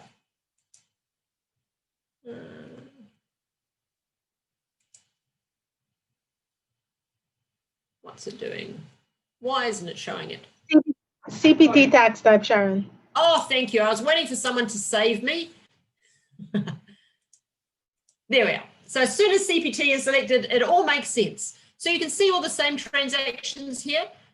We're going to get rid of these two noisy but meaningless transactions at the bottom and delete those. Are you really sure? Yeah. Now you can, so if we go back now to that account, it kind of looks tidier. I'm not sure the sequence of answering that question, sorry. Because those two noisy transactions of reversing have gone. You can see it's got a payment reversal as well. So sometimes when these accounts can get really, really messy because of things we do wrong on them, not necessarily because the transactions are complex, but because of things that we've done wrong. So I can do quite a few things to this account. So there's a payment as well that needs reversing. I don't have to do them individually. I could have done them all together. The truth is, because this transaction and this transaction equal each other, the assessment and the write-off, I could actually include those as well. But that would actually make the account invalid, really, because you'd have all these penalties accruing on a liability that didn't exist. So you're not trying to extinguish everything. You're just trying to extinguish things or hide things that don't make any sense. Sharon, do it. Let's see it all go blank. Sorry? Do it. Let us see everything go blank. Take it off. Take off the return and stuff. Let us see. I will do that. I will do that for you. I do not know what will happen, actually. I think nothing will happen to the penalties because it's not reversing them in any way. So sometimes this was more like, people use this more often. Let me do this. So yes, we can effectively do this one and the write-off, see, because they're the same value. So the rule is it just has to be the same value. So the overall impact on the account value is the same. But sometimes doing that can make nonsense. Again, so yeah. So I just did what Liz asked, which was I suppressed the transaction for returns and write-off. If I had reversed those transactions somehow, like using another mechanism, like reassessing the return, then it would have recalculated all the penalties because it wouldn't just be suppressing it. So all I did was suppress it. So now we've got now we've got a crazy looking account that just says there's late filing fees, but there's no return on it. So that's an example of kind of going too far with this general ledger.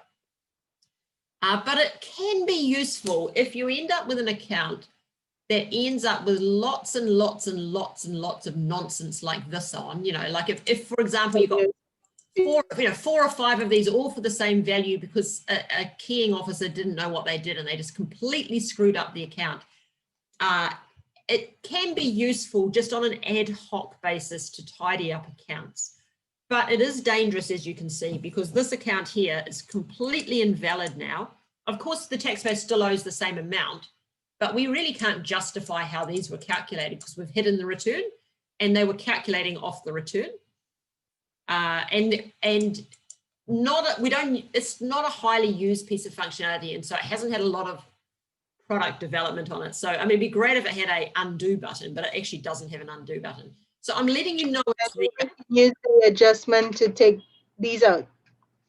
Yeah, so if you wanted to get rid of those as well, but the problem is all the calculations are happening behind the scenes still. So that return posting is still there. So the reason the penalty, Is it a bug?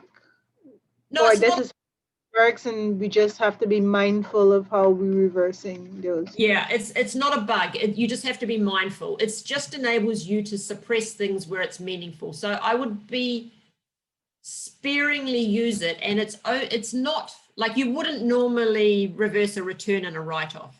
The main purpose is I wouldn't even see this count here, October VAT. So we've got a return for 4710 and that's been reversed, and we've got a return now for 3850. I wouldn't necessarily be suppressing that because there's a story behind why those values have changed. I don't know the story, but there may have been a story behind it. If I had, for example, though, a return that was return and it was 0 and 0 and then it was reversed and then it was reversed multiple times, I might want to reverse that, because, hide that. In the past, we used to have people who kind of did lots of account adjustments badly. And if you've got loads of account adjustments that have to be reversed, for example, you know, you put a penalty on, then and then you reverse it, and then you put it on again, and then you reverse it, and then you got it wrong for the 4th time. Starts to be concerning if you have to send that sort of statement out to a taxpayer, because the taxpayer is kind of trying to work out what the heck is going on. Same with credit transfers. Our old functionality, you could do credit transfers, but if you reversed them, you didn't have a way of hiding that. Now we've kind of made it smarter, and you can actually hide the credit transfers. So it's only if something on the it's really only if something on the taxpayer account is going to cause you problems if you send it out to the taxpayer. But, you know, it's kind of like banks do it all the time. So what do they say? Some of you may have worked in banks. Often people have worked in banks. You know, 1% of transaction in banks end up in the wrong bank account. So many a time you may have had money, you know, in your bank account, deposited accidentally into your bank account and then reversed out. And all those kind of transactions are suppressed by the bank. Because if you saw that happening by the bank, you would no longer trust your bank. It actually draws into question the trust relationship between you and your bank. But sure as heck, banks wrongly process things all the time, but they hide that from us after they've corrected it. And so there are going to be occasions where you might want to hide things that you have corrected because you think it's draws into question the relationship of trust between you and the taxpayer. It's not something to do all the time, though. It's not kind of like this one here, 5,000, 5,000, 3,000. I mean, you know, this is an indication that maybe Chris keyed it wrong. So you might want to suppress it, but it might, particularly if he did it multiple times wrong, you know, and you got 4 or 5 of these times and it took him quite a while to get it right. In those situations, I would be thinking about suppressing it, but I think it needs to be done by someone who knows what they're doing. So it always needs to be done by the account maintenance team. You need to have a good reason to do it. So for example, this one here, I could actually get rid of both these transactions, return and refund, because they're of the same value. I mean, you wouldn't be doing that because they're both valid transactions. It's not a bug. It's just something that was built for a client, probably because they wanted to be able to do it.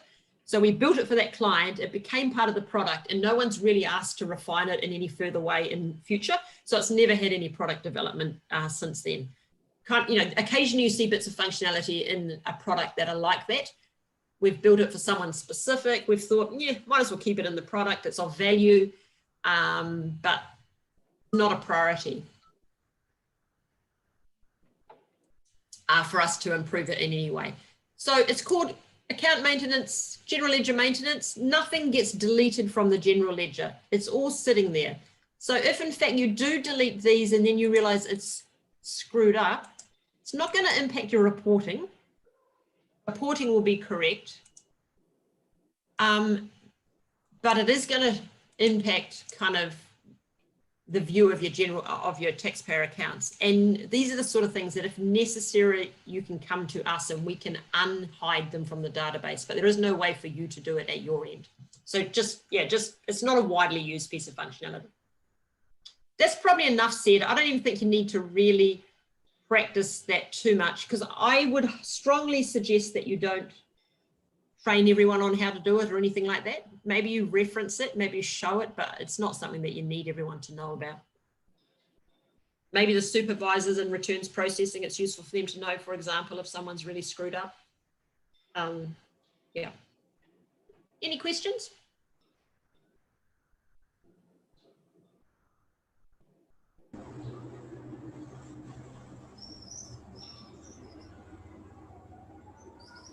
Okay, going to look at credit transfer. We looked at this a little bit the other day.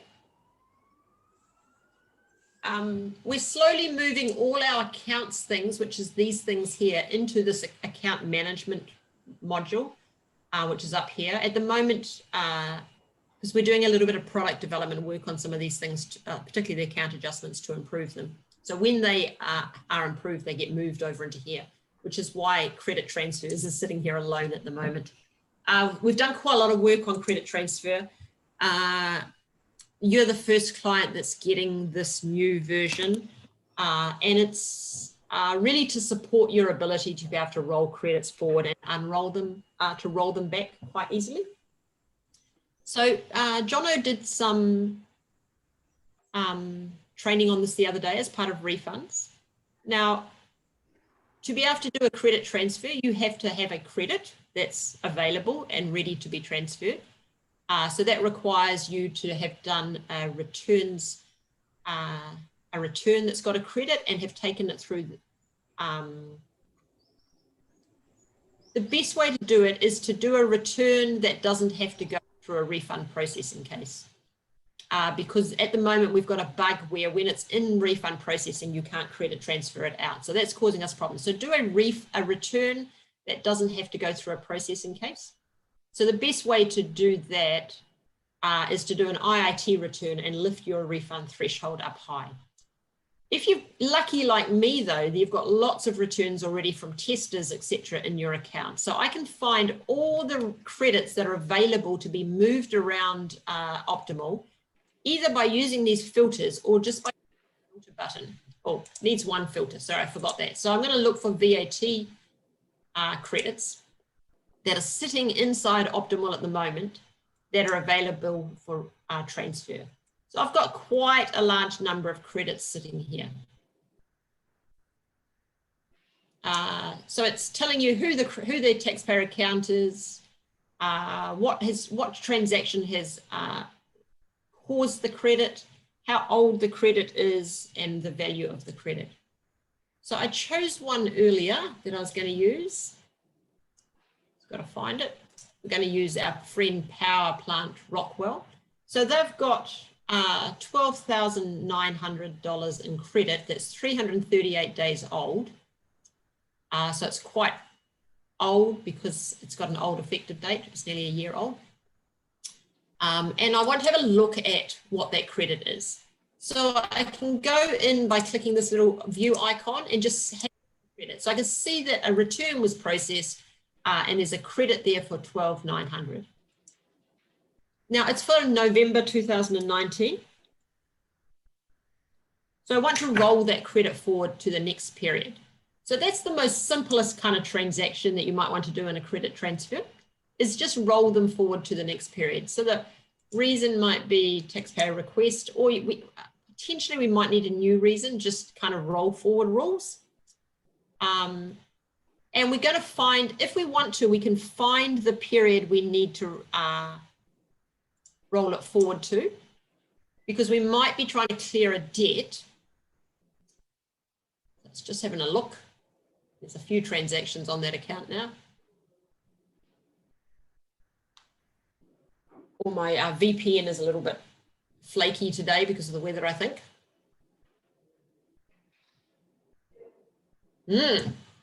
Okay, so there's all the periods that are active for this taxpayer. Actually, none of them have any debts in them. So I'm not, in this case, I'm not actually wanting to clear a debt. I'm just wanting to roll forward the credit based on your roll forward rules. So I'm now, because of that, I'm just going to look for the next period. So November 2019. is the period that it's in. So we want to roll this one forward to December 2019.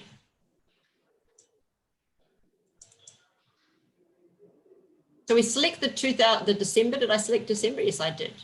There's no money owed on it because there's no return filed yet, but we're going to transfer that whole amount forward to 2019.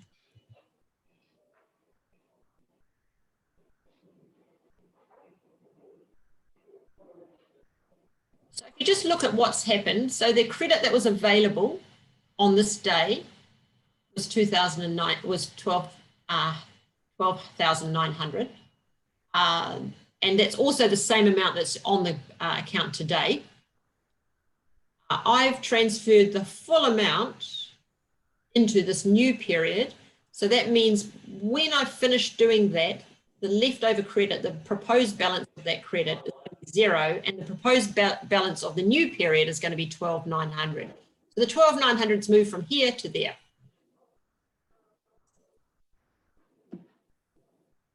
So if I go to my taxpayer's account, we can see that occurring. Ooh. Oops, I don't need to go that far.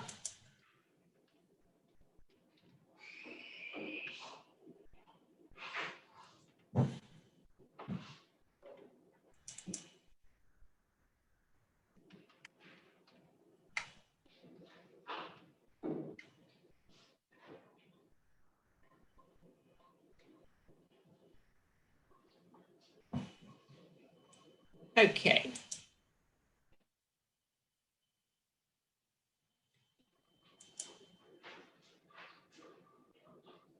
Okay, so you can see in our November period here, we had the return for 12,900, and we've transferred that credit forward to the next period. So there is actually a return in the next period, but it's a credit return, and that portion of the credit was refunded out. So now that period sits with a balance of 12,900. So we need to keep rolling this credit forward as per your credit transfer rules. So now we're going to transfer that same credit forward to the next period. I'm just going to look for it by using the filters. Okay, so we've got, and that's interesting. So these are all the credits that have occurred on the account. So this one is from a transfer, and then this one here is from the refund, the return that had the refund on it for the same period. I want to check something out about that later, because I just want to make sure we can't refund, we can't transfer that because there's a credit, because it's already been refunded out. But if we look in the account again, we can see those transactions. So it's the 12,900 we want to transfer forward. And so now we're going to transfer it forward to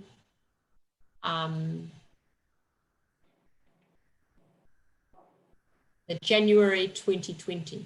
Now, to be able to find the periods, at the moment it's just showing me all the periods in debt. So I can't find the January 2020 period in there because it's not in debt. So I can either select it here,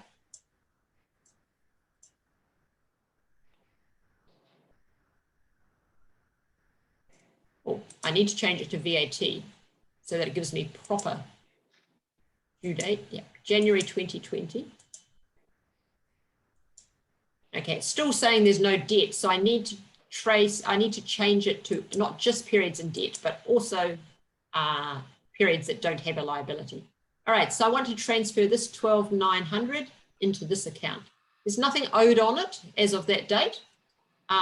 There's a credit here, and we want to move that credit to here, basically. So I select that period, I put the credit in here, save it.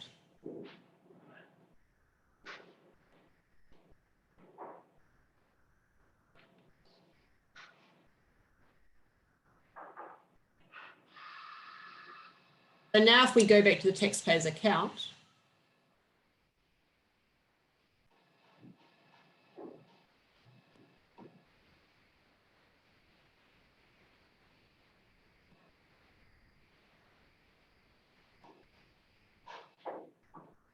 VAT. So this is the story. A return for 12,900 came into November 2019, a credit. We've rolled forward that credit into the next period, into December. There was already a refund in that December period, and that refund was paid out. Not sure how it was paid out. Maybe it was zero rated over 50%. So that credit came into the December period, and then we rolled it forward into the January period. So now that particular credit here, which is credit transfer 24, you can see the reference here for 24, which is rolled into here, is now rolled forward into 25. So we can continue to roll this credit forward. Now, if in fact we reassess this return here and the credit's no longer available, then it's quite easy to reverse that credit as well. Whoops. Wrong place. No, this is the one I'm looking for. Let's go back and have a look at those credits again for that taxpayer for VAT.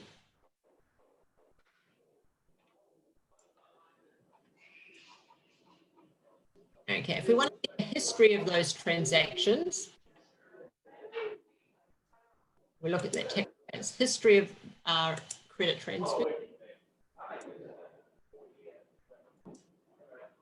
Okay, so there's the two transactions that we saw. This is the one rolling forward from November to December, and this is the one rolling forward from December to January. We're looking at it based on where the credits transferred to, because that's where they are now, but we can also look at the same view from where they transferred from. So it transferred from November, and this one transferred from December. So we'll go back to the transferred to view. If we want to, we can just undo these. We can completely undo these credit transfers and roll the credits back to their original place. So this is a summary of the credit. It rolled from November 2019 to December 2019. We can reverse that. Because the credit's no longer available. We can preview what that might look like. So that's what you can see, the highlighted yellow ones is what will reverse out if in fact we do the transfer. So it's also, I think, going to pick up the next transaction as well. So it undoes the whole lot. Save.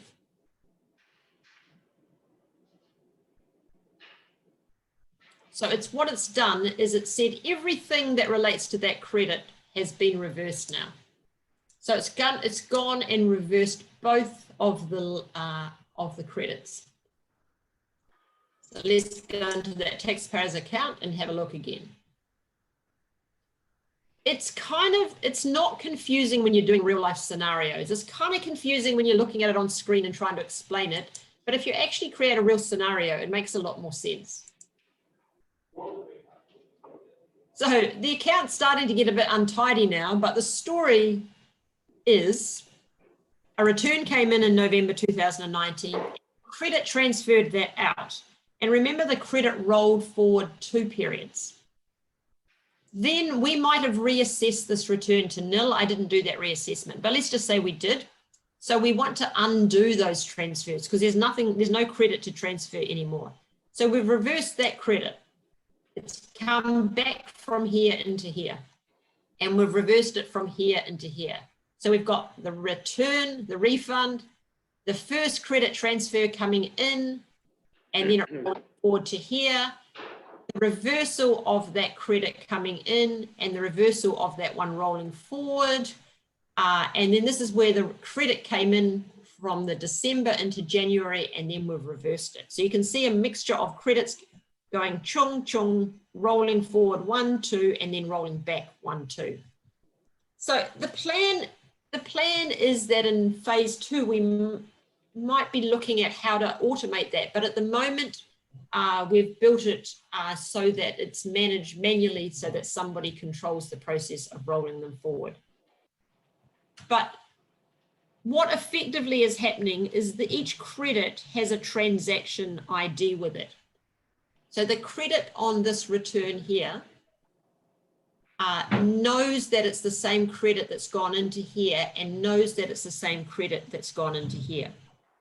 So they're linked to each other. So that means when you say, oh, we need to reverse this credit because it's wrongly applied, it goes and looks all the way down the chain as far as necessary and undoes them all back to its originating place. Now, if you only want to undo one of them, then you go to that particular one.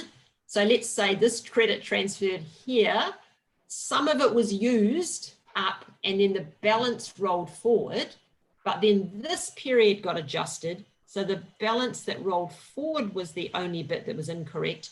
Then you'd reverse it from here and it would only take it back to there.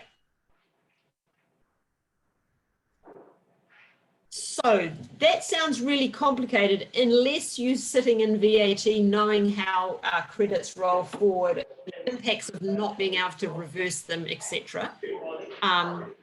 But it's quite sophisticated, smart functionality in how that it does it.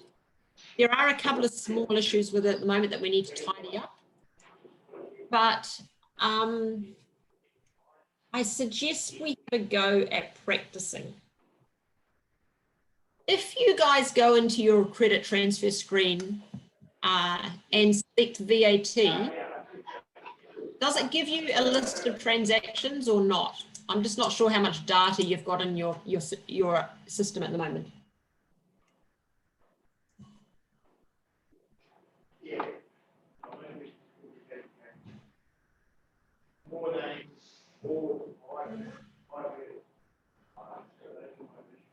Is anyone able to tell me?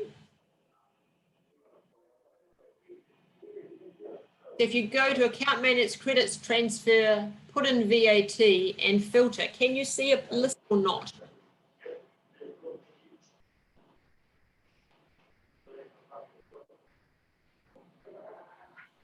Yes, there is Is there quite a a lot? number of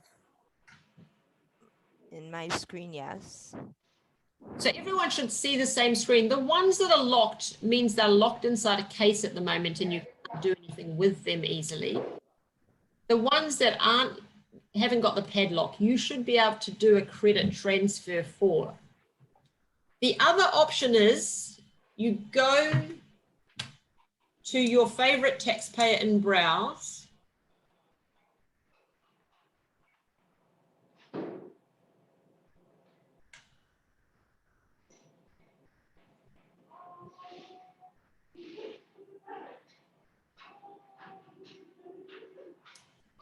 You go to registration. We need to set up a scenario so you can create your own. You go to VAT, you check to see what the refund threshold is, and you check to see if they're an ad hoc filer. So what we want to do is change our favorite taxpayer so that their refund threshold is very high and that they're an ad hoc filer. And then we want to file a return where the refund is a VAT return where the refund on it or the credit on it is less than our refund threshold. So I'll show you what I'm going to do with mine. So I'm going to go to Karori Financial Services in the refund, and I'm going to use the registration details. I'm just going to cheat because that's a bit faster.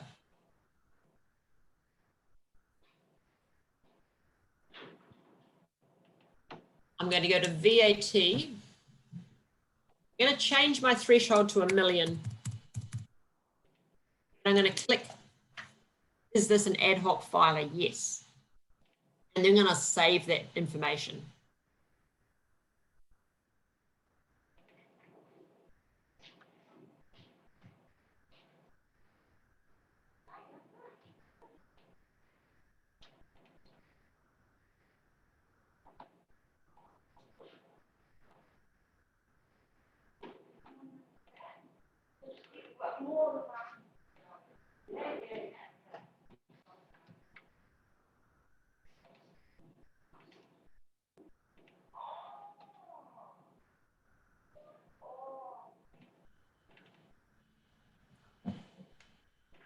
Once I've done that, I should be able to file a VAT return with a credit on it for less than $1 million, and it will be available for me to credit transfer it without creating a refund processing case.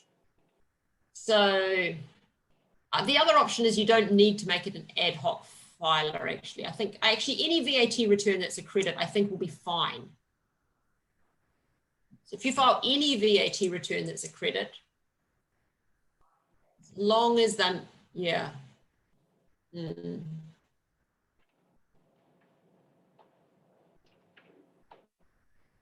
Actually, I think I've told you wrong. I'm sorry. I'm going to have to correct what I've said. Let's roll back.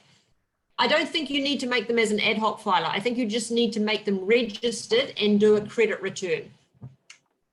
So just have someone who is registered for VAT and do a credit on it.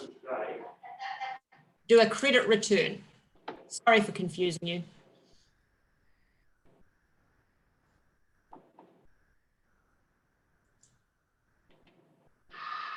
Sometimes it's a bit complicated to set up the scenarios to get what you want. So what we want is someone registered for VAT who is actually not an ad hoc filer and just file a return that creates a credit.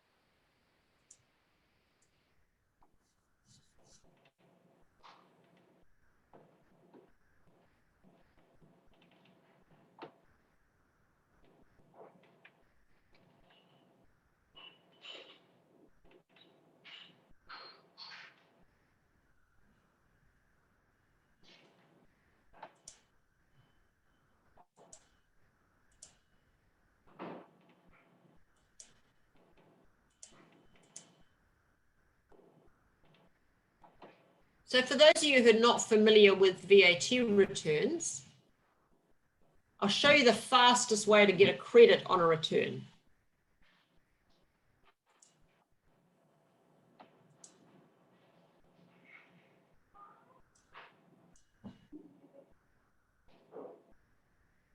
The fastest way is to go to box 6 and put in a value that's quite big. And then either box 7A, 7B, 8A or 8B and put in a value. As long as you've got a credit right down the bottom in your VA, in your question 16, you should be able to generate a refund. My refund is 472,000. I'm going to tick it correct.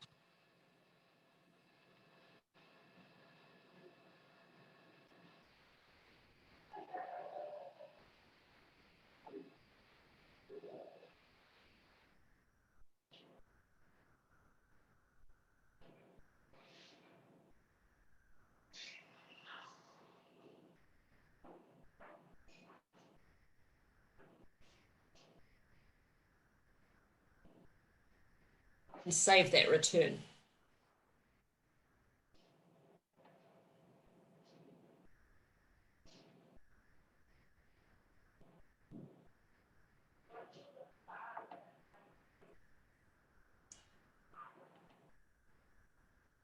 Once I have a credit return keyed, I can go into the account maintenance and start looking for that credit. So I'm going to look for the credits that relate to my taxpayer now. I've got a few of them actually. I did create a refund case. Wonder why that is. I'm going to create a refund.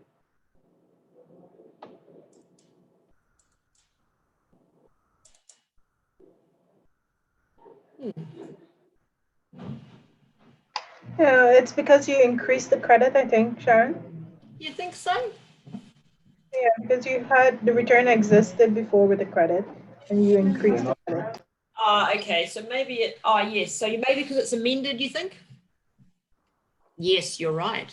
Yes. I'll do another, lucky Liz is here to keep me honest. I'll do another return then and do a different refund and see if that solves it.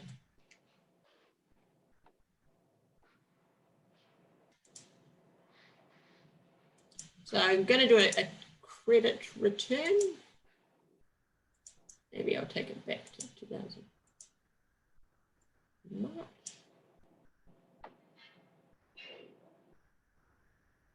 Oh, lots of returns against this taxpayer.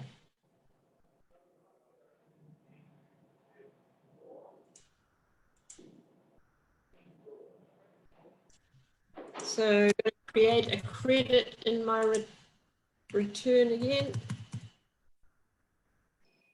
100,000 credit.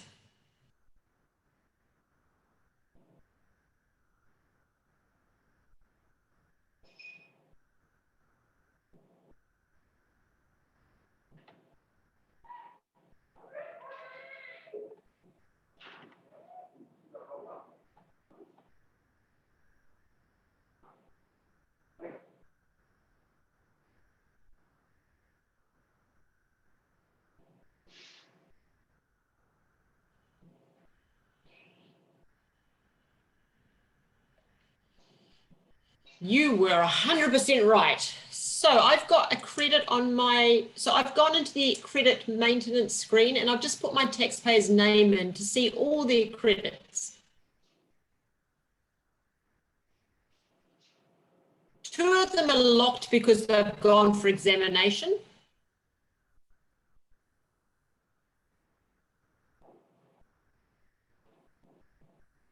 Yep. So I can't transfer those credits into the examination. And then I'm going to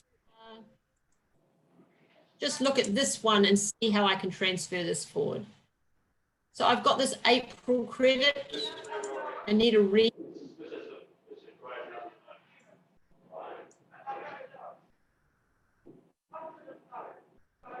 Each credit transaction we need to do individually, so we can't roll it forward for many in one sitting.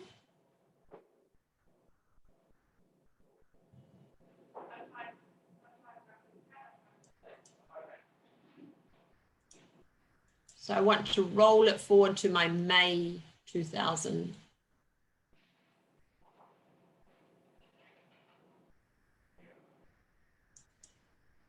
Well, maybe I can do multiple ones. I wonder what the impact will be. I can do multiple ones, my apologies. So I'm going to try and do May and June. So I'm going to transfer 60,000 to May, and then I'm going to transfer, and then 40,000 to June.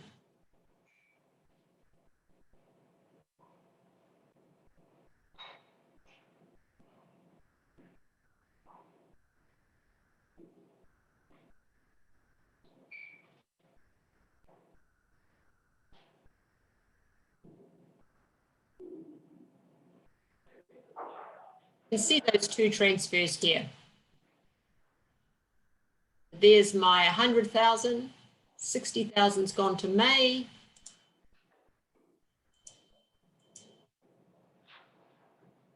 And 40,000's gone to June. So have a little practice at that, see how you go. You can generate the credit by doing a VAT return that's a credit, and then have a little play with transferring it around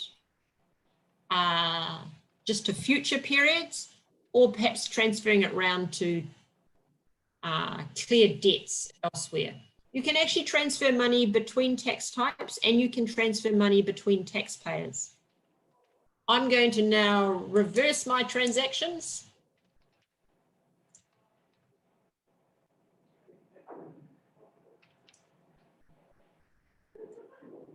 And remove them.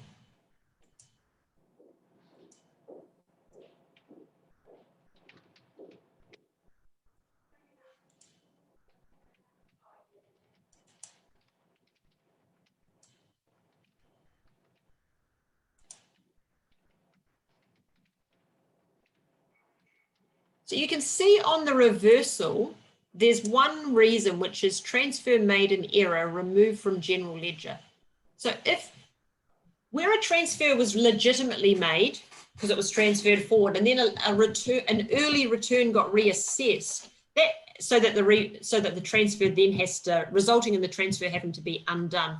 That's not really done in error. That's because the credit was no longer available. But if you accidentally transferred something to the wrong place and you want to get rid of it, or the wrong person, then you can remove it, and it takes it, it does very similar to what we said on the general ledger maintenance. You can no longer see that being visible. So that's an option that's available as well.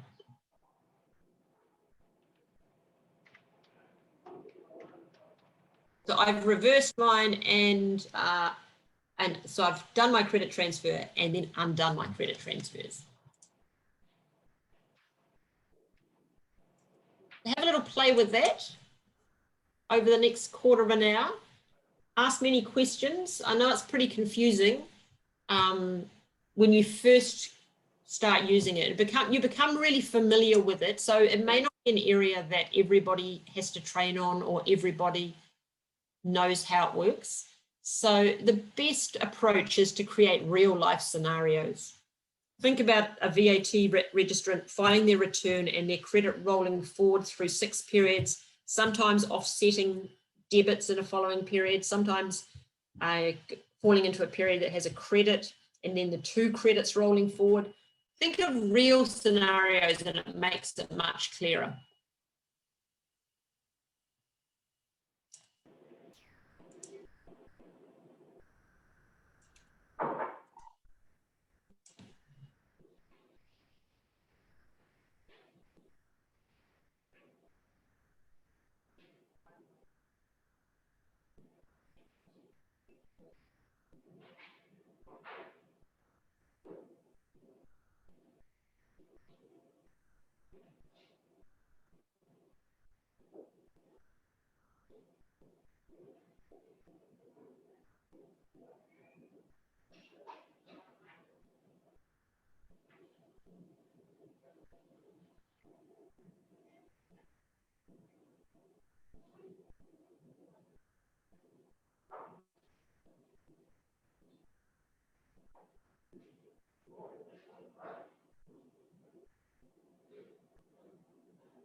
Basically done. I noticed language age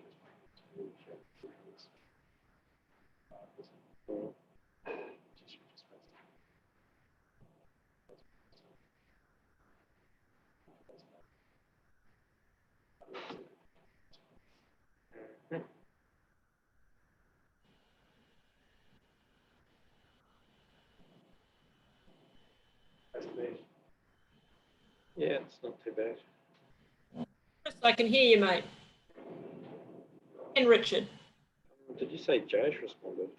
I said no one. No one responded. So I've got a conversation for you.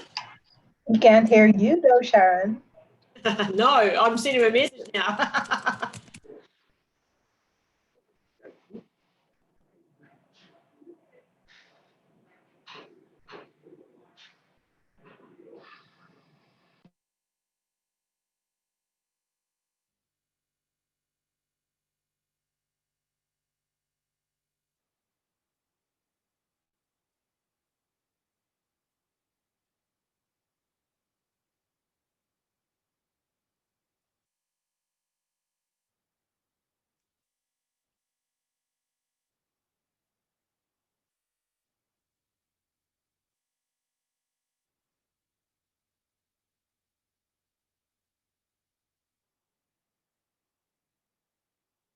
How's everyone going?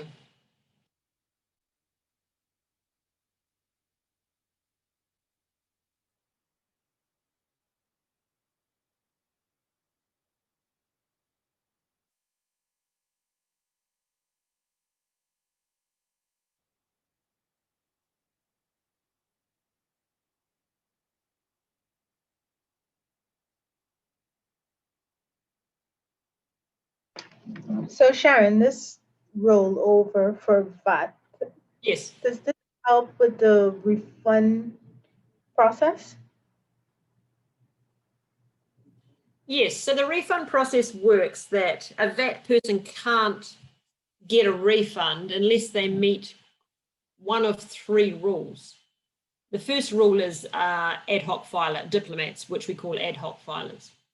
So they can get a refund, and so they could still transfer their credit against something else if they wanted to, but they can go straight through the refund process. Ad hoc, zero-rated traders as well, evidenced by more than 50% of zero-rated suppliers. So they also can transfer their credits if they want to, but they are able to go through the refund process. All other VAT registrants have to roll forward their credits and offset them against subsequent period debts for 6 periods before they're eligible for a refund. So this is my thinking about how your business process would work. That after you're filing each month for VAT, someone would go into the screen, and look up and look up for all the VAT credits, which would be sitting here. And there may be many, and it may be quite a big job to do manually, but that's kind of how it will have to be done in the first instance. What will happen is the ones like Hunter Davidson, the ones here that have got little padlocks, for some reason they've gone to examination or they've gone to refund processing, and therefore they can't be rolled forward at this point. But all the other ones, someone should just roll them forward to the next period. Phase 2 will automate that, so that happens automatically. But these are all people that have got a credit that don't meet those other 2 rules, so their credit should just roll forward. Now, you may not want to do this every month. You may want to do this every couple of months, because then you can roll forward for a couple of months. So, for example, this January one that's in 2013 in front of me, that's an odd thing that it's there, but they might have filed a really late return. That's interesting. I don't know what, that looks like a weird account. Look at that one. That's probably a very old piece of data.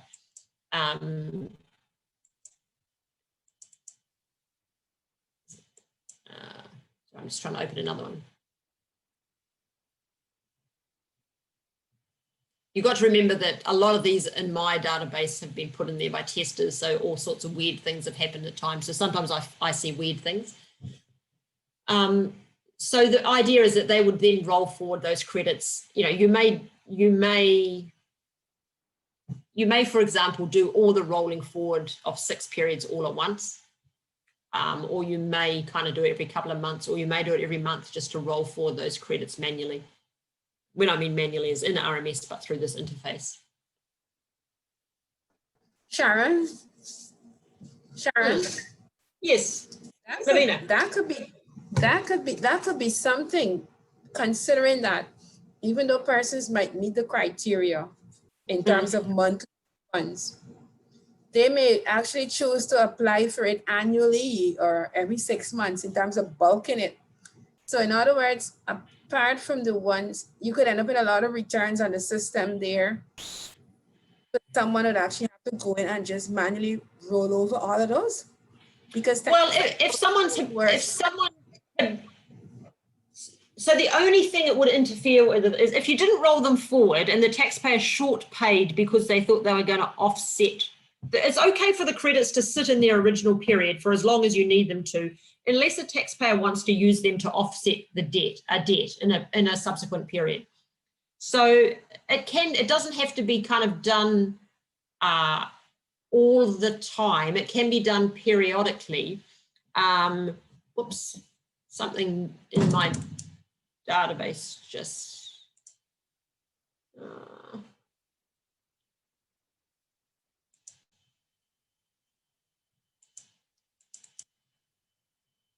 Sorry, I just think I had a bit of a power surge at my house because I've got a bit of a storm here, but my RMS closed. Yeah, so So if someone just wants their credits paid out, if they're a habitual refund person, it doesn't matter if the credits sit there. They don't have to roll them forward at all. At some point, if they want to have those refunded out and they don't want to refund them out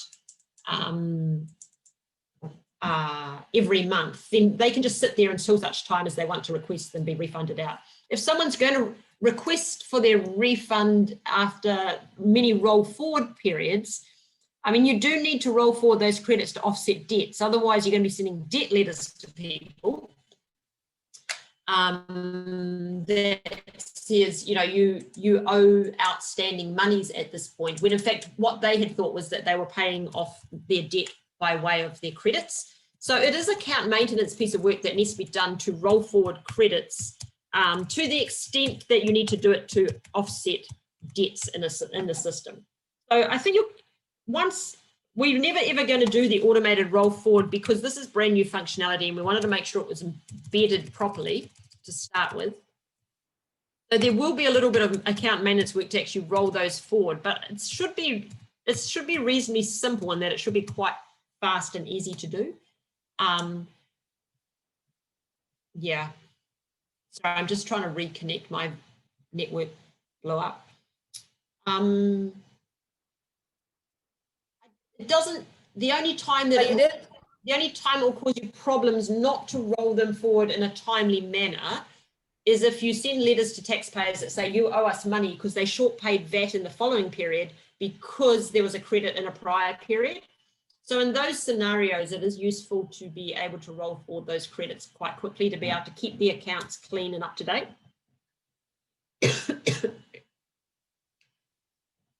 So how you actually execute it and implement it is something to think through, I think, Lavina. Yeah, we definitely would have to relook at this Yeah. one. Yeah. The fact that And you already have the issues with persons having incorrect credits and all of that. So it'd be nice to have something flogging it. Like for example, you might have a situation where the previous month's credit was 5 million. yeah. But the tax somehow pop up on their return, they put it as an opening credit of 7. The extra 2 million. Yeah, so and then they end up in a payable in that same month that Yeah. is an excess. And yeah. Yeah. So if they have an incorrect view of what their credits are rolling forward, then so RMS inside the VAT return, you've got a figure about credits rolling forward and credits rolling out again, carry forward and brought forward. RMS effectively ignores those because they can be made up by taxpayers and they don't have any valid basis. So RMS will only use the value that it knows has been generated off a return or another credit. So if a taxpayer thinks they've got a credit of 7 million carried forward, in fact, they only have 5 million, they will wrongly apply their credit in their own logic in their return. It will never screw up the return though, because RMS ignores what taxpayers think in terms of credits rolled forward, brought forward, because credits have to come off a prior return. So RMS will completely ignore those and just apply a correct accounting. So once great. Yeah, so they can't screw it up. It can't be screwed up by taxpayers' incorrect understanding. We kind of assume those fields are just to help taxpayers assuming they're tracking it correctly, to track their own credits. It doesn't use them with any level of authority inside RMS. The other thing that's worth thinking is that if you can get all your VAT registrants online, they'll be able to see this information quite visibly themselves. So they'll be able to see where their credits are and kind of what credits they've got available, which does give them an assurance that those credits are being recorded and correctly recorded inside RMS. So, I mean, obviously LTD is your first kind of cohort you want to get online to the web portal, but VAT registrants is another really good one because they file so regularly and their filing obligations are quite straightforward. It's an easy return. It's good for them to get online as well because then they can manage that.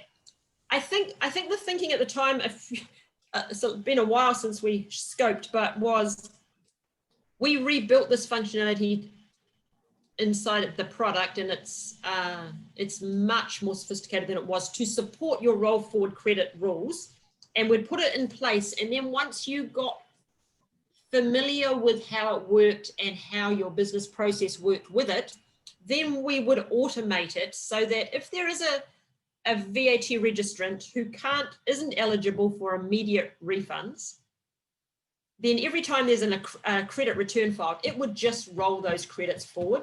And after the next return came in, if there was any balance, it would roll that forward automatically. So that's what we anticipate doing. But we want to get it right, because you more than anyone knows how bad it is if you get these things wrong. So it's good for you to kind of get used to the manual process to see how it works, and then you can help inform our thinking about how to automate it. Because I mean, I'm happy to hear that it was short term in terms of us testing it and then being able to automate in the future. So that's good. Yeah, so phase 2 will automate it. And I mean, I'm incredibly cognizant of the fact that this is a pain point for the VAT team, that having these credits easily roll forward, easily roll back in the event you need to is critical, because that's what you spend a lot of time managing at the moment. So not play with, but, you know, kind of work out the process for the business process you need in the VAT area to kind of manage those credit roll forwards over the next, 6 months or a while, maybe 12 months. And then when phase 2 goes live, we will have by that stage worked together to work out what the rules are and what scenarios you want to roll it forward automatically so that the system does it itself. I mean, obviously there's credits for other tax types too, but they're less regular, they're more periodic. So, you can have a CT or an IIT credit, and instead of having that refunded, someone might want to pay off liabilities, but you're not going to get a whole volume of transactions in that space. Most of these will be in the space of VAT, particularly the monthly nature of it. Unfortunately, my RMS has closed, and I'm trying to get my VPN working, and so I can access it again, and it's not being happy. It's terrible, terrible weather here, so I think it's being impacted by my weather situation. It's nearly 9 o'clock though, so what I suggest is let's visit credit transfer tomorrow. I'm going to write up some good instructions about how to set up some cases for you to practice on. And we'll work through that tomorrow morning. And then Jono has messaged me since we've been on here saying he's still unwell, 50-50, which to me means 90-10 he won't be here.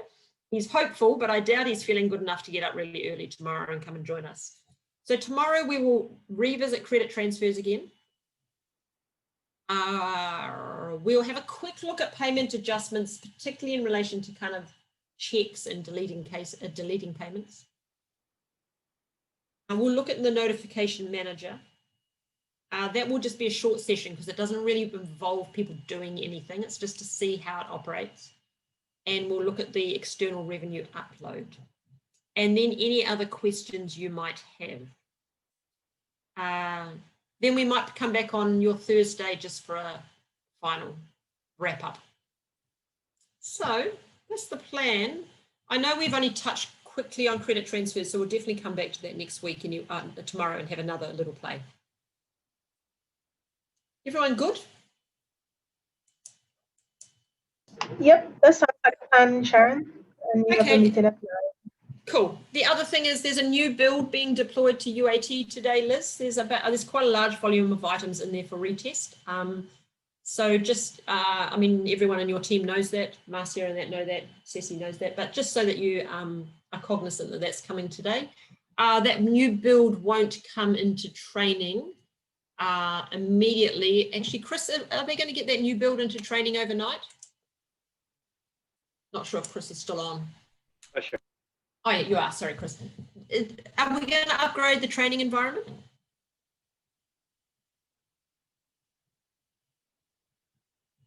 You can just send me a message if you want, Chris.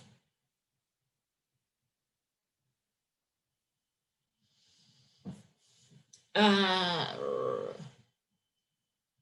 not sure. Not sure. Chris might not have a microphone that's working too well on his at his desk. So he's just sitting. I'll let you know what he's saying.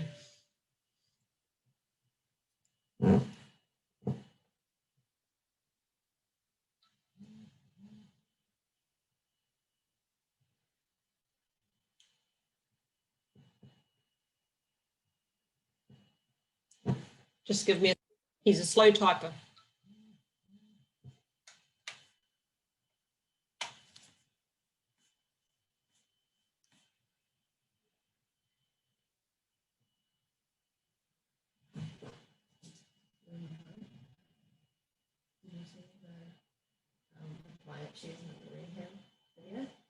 No.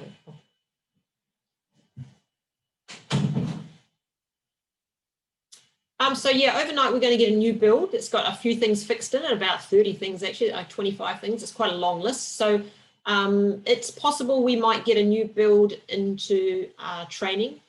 If we do, we may end up losing some of our data. So if that's the case, we'll check when we come in the morning, and we might have to create some more taxpayers if that's the case. Other than that, I think that's everything. So thanks everyone for signing in. Practice your account adjustments, your journals, practice your credit transfers, and we'll see you all tomorrow. Thanks, Sharon. Okay, bye, Sharon. Have a good Have day. a good rest of your day, everyone. See ya. Bye. Hey, Sharon. I'm dropping.